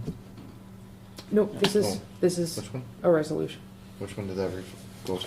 2511. Sorry, missed it. That's okay. 2511, funding for school meal debt. But there's a catch, you have to feed all your students in order to get the money back, not just the low income ones. Or the ones that can't pay, I mean, it's an all or nothing, isn't it? Well, I think that's really the purpose, because the free and reduced, mostly the free, they're gonna be reimbursed anyways. Right. It's talking about the paying students that have lunch debt at the end, which it is a burden on a lot of families. And if you remember our own report from Caleb back when we did annual meeting, we run in the hole about $60,000 as a district this size. That's why many districts have gone to, during their annual meeting, they just make it part of their practice that everybody is funded out of the public monies. Now, there's two sides to that and probably many more. But this is saying that it wouldn't be left to the district to transfer that money. It would be paid for by state. And the problem is that paying students were going through the lunch line, and if they didn't have the appropriate amount of funds, they weren't able to get lunch, right? So they were trying to avoid those situations where the school district was stopping a child from eating in school because they were a paying student that didn't have enough money on their account. Right, So- and then that student will get like a PB&J or something. really Correct. minimal. Yes. Yes. There was a day where that was. Mhm. I mean, Yes. where they would get just bread or something. Not I mean, I that remember long that. I mean, it was Not like that worse long than a ago. prison. Yeah. It's so sad. So the resolution is that essentially seeking funding if the district is feeding all. All. If you are feeding all, then you can approach getting reimbursed at the end of the school year for unpaid meal debt. And again, where is that money coming from? It's magic. It'd be nice to know where the state budget's at, because I know that they are talking about, or at least Wisconsin DPI is wanting to fund all meals 100%. I mean, this one could be moot if that passes. So.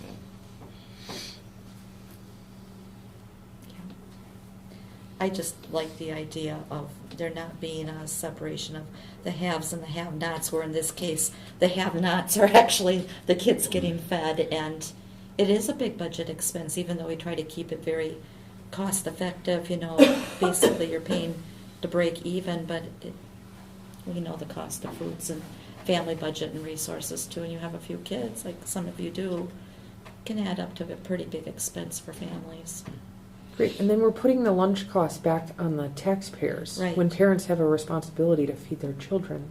And they're required to send their children to public school or Right. some form of school. But we're asking people on tight budgets already to provide more in taxes to pay for meals. And there are more people that do not qualify than probably people would suspect. It's not a real high threshold. I mean, it can be a very, very moderate income that people are still paying full amount to get meals. Unfortunately, there's probably a good chunk of people who just don't want to fill out the paperwork, so. And we try to hit that very hard, but yeah. Especially see it at the older grade levels.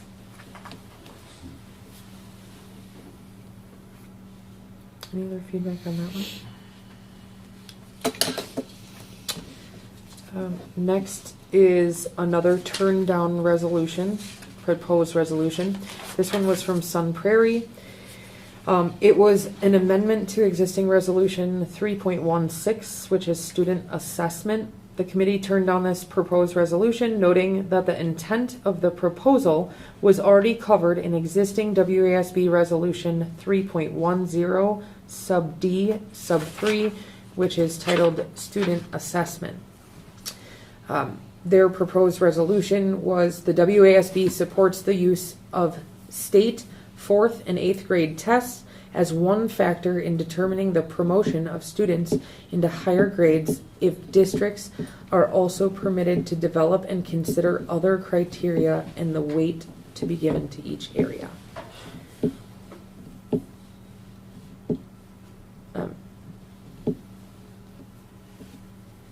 Any questions on that? It's redundant. Correct. The language is already in an existing resolution. There's a couple that got turned down for that specific, and then there's a couple that turned down seemingly to political contention. Next we have, out of Beloit, this is 2501 in your resolution, top one in your packet. So this is a recommendation to take legislative action on the Blue Ribbon Commission recommendations. The committee approved this resolution in a modified version.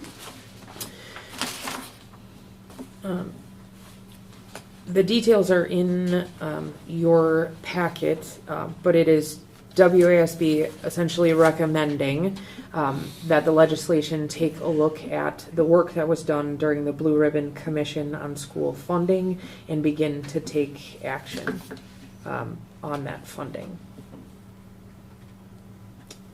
For those of you who are not familiar or haven't gone and looked at the Blue Ribbon Commission on school funding, a huge priority was on the funding of special needs programming and equalizing that funding in public schools, looking at per pupil adjustment, AIDS, workforce shortage, early childhood. The commission did a series of 20 recommendations to put forward to legislature, and it has essentially just been sitting since its approval in 2019. Wow. So it's just looking at language that says they're prioritizing pushing it forward. 8 all the meetings aren't like this. you picked a good one. Either you can go. No, You told she her no? I drove. Oh no. Sorry. Hey, we only have a few more. Okay, anything on Blue Ribbon? Terry? No. Nope. This next resolution is a hyper contentious one. It is not in yours. It came up in the delegation last year. So it is titled Save Women's Sports. The resolution that went forward was Whereas the participation of biological males and female teams in K-12 education has caused a large perception across the country of unfairness in female sports competition. Whereas Title IX, passed in 1972 by a large majority and signed into law, was enacted to create more equality of opportunity for girls and women. Whereas the participation of biological males in female sports identifying as females has caused many female athletes to be pushed out of higher placements for awards and qualifications. Whereas many states in the United States of America have enacted legislation to protect women's sports by barring biological males from playing on all-female teams. Be it resolved that the Wisconsin Association of School Boards supports legislation for our state government to prevent biological males from competing in all-female sports. This was presented in last year's delegation. They attempted to bring it to a 2/3 majority. It was denied on the floor. This year it went to committee. The committee turned down this proposed resolution. Committee members noted that the proposed resolution may conflict with current WASB Resolution 3.98, WIAA autonomy, which could open the door to further external attempts by legislature to regulate the internal affairs of the WIAA on other topics. Other committee members did not believe that the WASB was the proper forum for these discussions, considering the WIAA has a medical advisory committee to inform their policies, and all member schools can vote to approve, delete, or amend the WIAA's internal eligibility policies if the WIAA membership believes a change in policy is needed. I read that in saying that the vote to bring it to 2/3 to the floor last year was very close. I think this year there will be a fight to get this to the floor. If anyone has any feedback.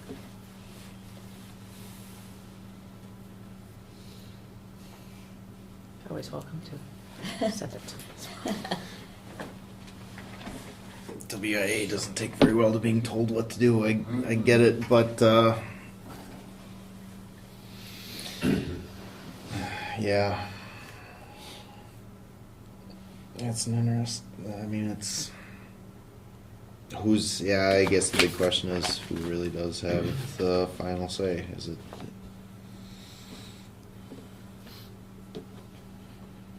Even if this goes, I'm not sure that WIA is really how forced they are to acknowledge it. In reality, it goes to the legislature. Right. They can choose not Right. to take it forward as well. Really, it's up to the state. Correct. So their recommendation at the district was that the school boards support the legislation at the state government.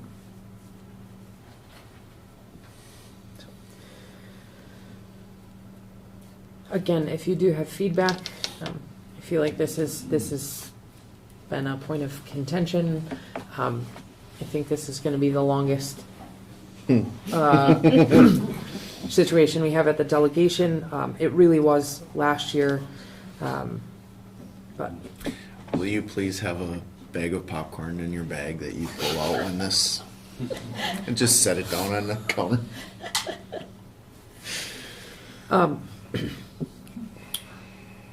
So again, if you do have feedback, separate after research, I think the big push is that the volume of states that have started to look at specific legislation for this. It's merely a recommendation by WASB to the legislature. It doesn't make any actual changes.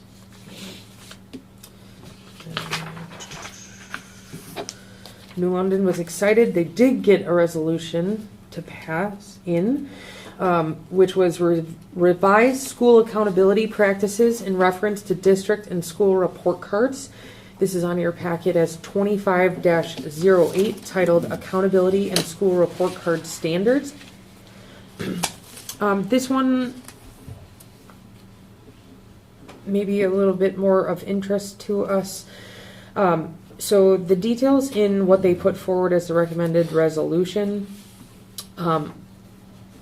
look at revising current school accountability practices to report overall score grounded in student achievement report other factors and metrics such as attendance, graduation rates, etc., but exclude these from directly influencing the overall score. Define grade bands that ensure consistency and fairness across all districts such as K through 5, 6, 8, 9, 12, and eliminate calculated weighted average and report out raw results. Be it further resolved that these revisions be implemented in a timely manner to enhance transparency, clarity, and effectiveness in assessing school performance across Wisconsin.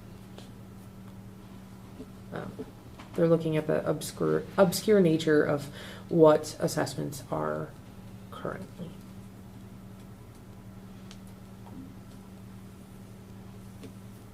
Well, being that we just talked about that last month, I think we're in agreement with that. Yeah, I think it's, that pendulum had to shift again.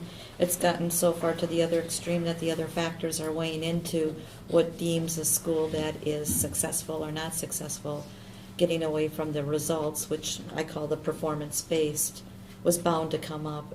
I think that should be the focus to determine how your programming is doing. And yes, there are other factors that contribute, but I think this, again, makes it a more fair accountability of what's actually happening across the board statewide.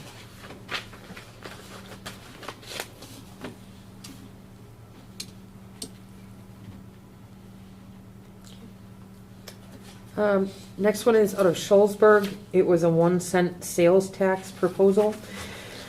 This was turned down. It restates existing WASB resolution 2.055, or it could be 2.55 if they're adding zeros. 1-cent sales tax for school infrastructure, technology, and tax relief. They further went to state, because WASB resolutions, once adopted, remain in force until they are either repealed or amended, the committee saw no need for the delegate assembly to take up language identical to the existing resolution. So, any questions on that? Just redundant? Feels like this one's come around each year, or some form of it. Next is Kettle Moraine. This is in your packet as 25-04, titled Decoupling Public and Private School Funding. The committee approves this resolution in a modified version. It is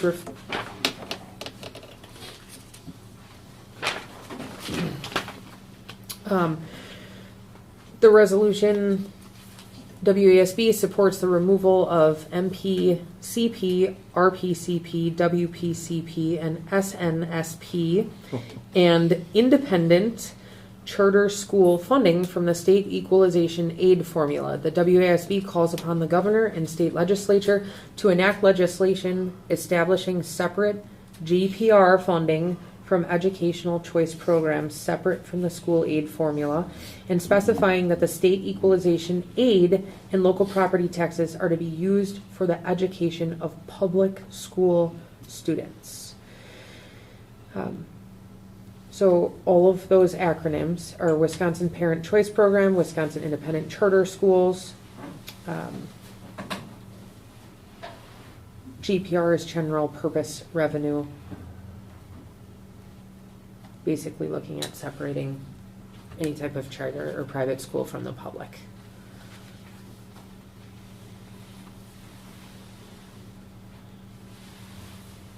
I think this is an important one. I think it should be supported. It is trying to at least somewhat address the movement of public education funds, moving with the child to go to private education or other choices, which is not what our public system is set up for. And we will never have enough funding to support two separate school systems. So this is very pertinent to us. They specifically identify Wisconsin taxpayers would be protected from additional property tax increases if decoupling occurs as compared to the current funding system that would use further state aid reductions and higher property taxes to fund the program. So they're just saying if a district goes and puts in another type of one of these other types of schools, that they don't lose their funding? I think it's more so focused on the schools that were mentioned, like the Wisconsin Parental Choice Programs and stuff. Because right now, there's a really strong movement that public dollars go with those school districts, which are not public. If we do a charter school in Three Lakes School District, it would be a public charter school. So we would still be eligible for our funding.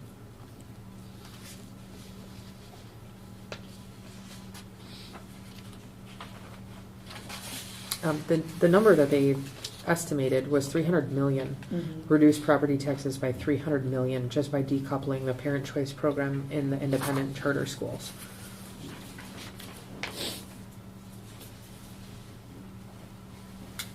So, even in smaller districts, Kettle Moraine was specific. Just in their district alone, the tax impact was 2.5 million.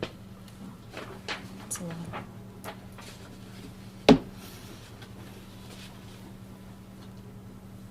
Any questions or feedback on that one? Okay, thanks for hanging out for this thing. Last but not least, we have Milwaukee Public Schools.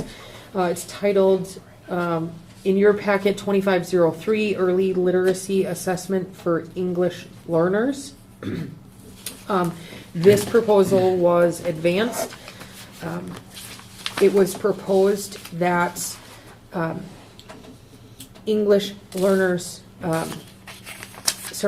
required in state law be provided in an English learner student's home language in accordance with current best practices in assessment and instruction for bilingual program students. EL students tested in English should not be labeled at risk without verification that the student also fails an early literacy test in their home language.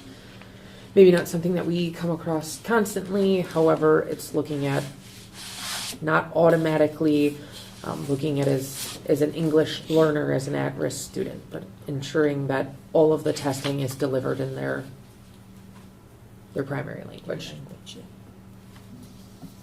If they fail the English first? No, they're supposed to be. This is saying that they would, you're not basing this on their reading ability or comprehension ability in the language that isn't their first language. So yes, the statute starts in English. So the statute reads that the instructions are first delivered in English, and if they fail the initial test, before they're identified as at risk, they have to be afforded the opportunity to have all the Retest in there. right Okay. Yep. in their primary language or their first language. Even here, we wouldn't do that.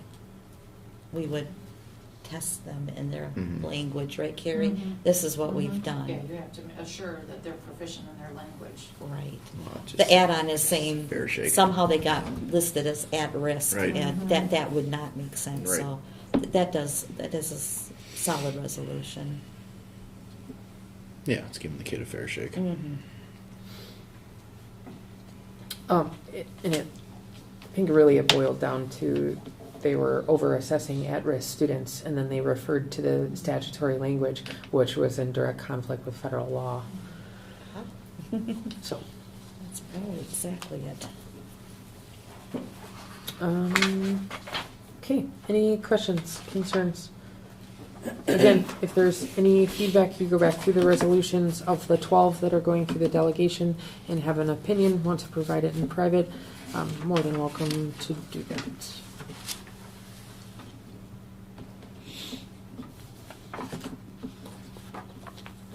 Sorry to the audience for having to endure that with us. Next, we move to WASB correspondence and updates. I included in your board docs that the Day at the Capitol is coming up in March. If you want information on that, it's March 12th. And there's information on that. It's an interesting day. You hear speakers. I don't know if there would be an interest, if the board members would want to travel together and be there. We could certainly set something up. This is for you to read and consider. We haven't gone in Three Lakes since I've been here. I believe there has been. We have a board meeting that day. Yeah, we just changed it. Oh, that meeting. never mind. We will be there in spirit. Can we Zoom? There you go. And then the other one is there's Could a zoom back. Yeah, right. The school law conference is February 27th. If you're interested in that, it's at the Osthoff Resort in Elkhart Lake. It does look like it would be interesting to both board members and superintendents. So there's information there as well. Okay, thank you for the update. Next, we have district-related positive happenings.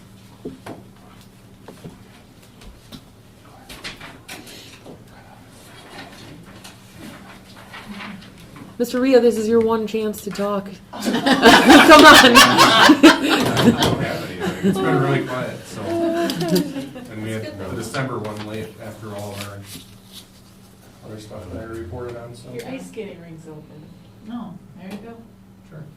Okay, there you go, skating rink. I got two. One Friday of last week, all the kids, all the students all went to Nicolay, where they got to work with employees of Trident, and I believe it's Samuel Pressure Vessel is the name of the company. So they got hands-on skill training with professionals in the field, working in the field. And at the end of the day, the individuals connected with Mr. Volkman and asked if they could have another session with our kids because they are seriously impressed with their skill sets. And, it sounds as if it might be some nice little feet in the door for career opportunities with those two different employers. So it was cool, certainly worth the trip. Those sort of things are sometimes, well, should we send all our kids out of school again on a Friday? But in the end, it's probably a good deal for them to get that experience with not just Nicolay people, but some professionals in the field. So that was a good deal. Also, hats off, little tip of the hat to Mr. Busco. He coordinated, organized, invited. It was a production that went on for about a month. Put together a panel of collegiate student athletes of former Blue Jays.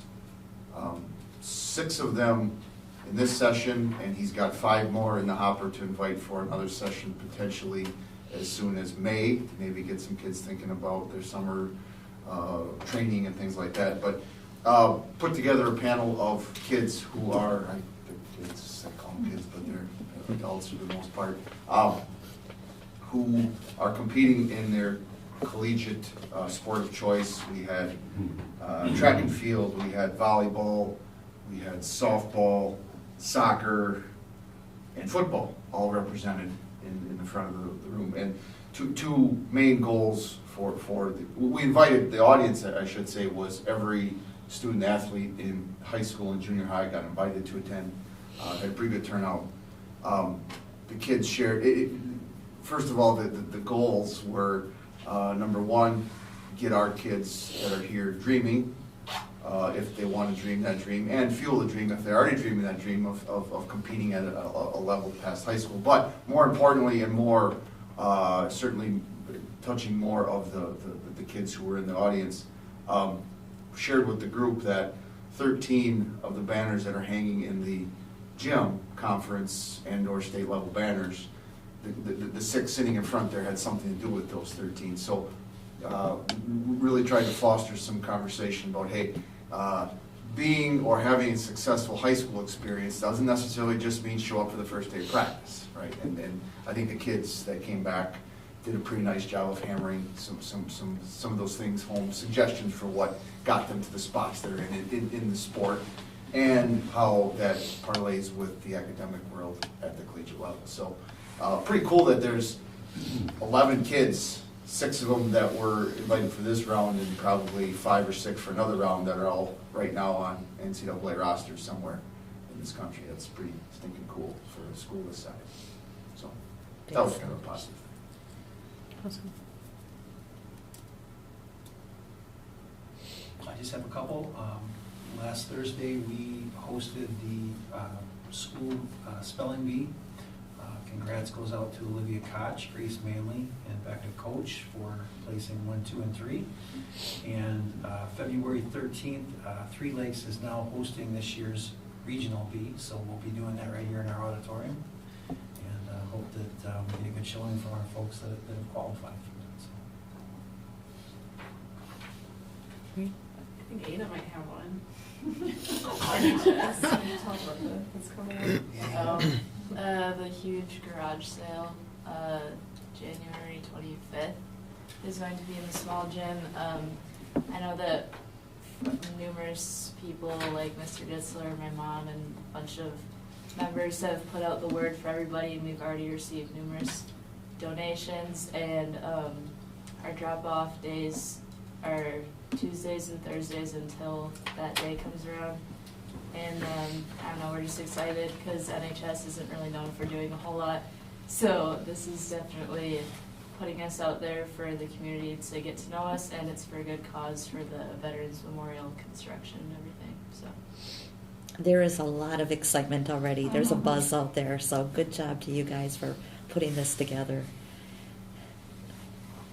I do have one. We're in the works of planning the 4K open house, which will be February 10th. So more to come on that.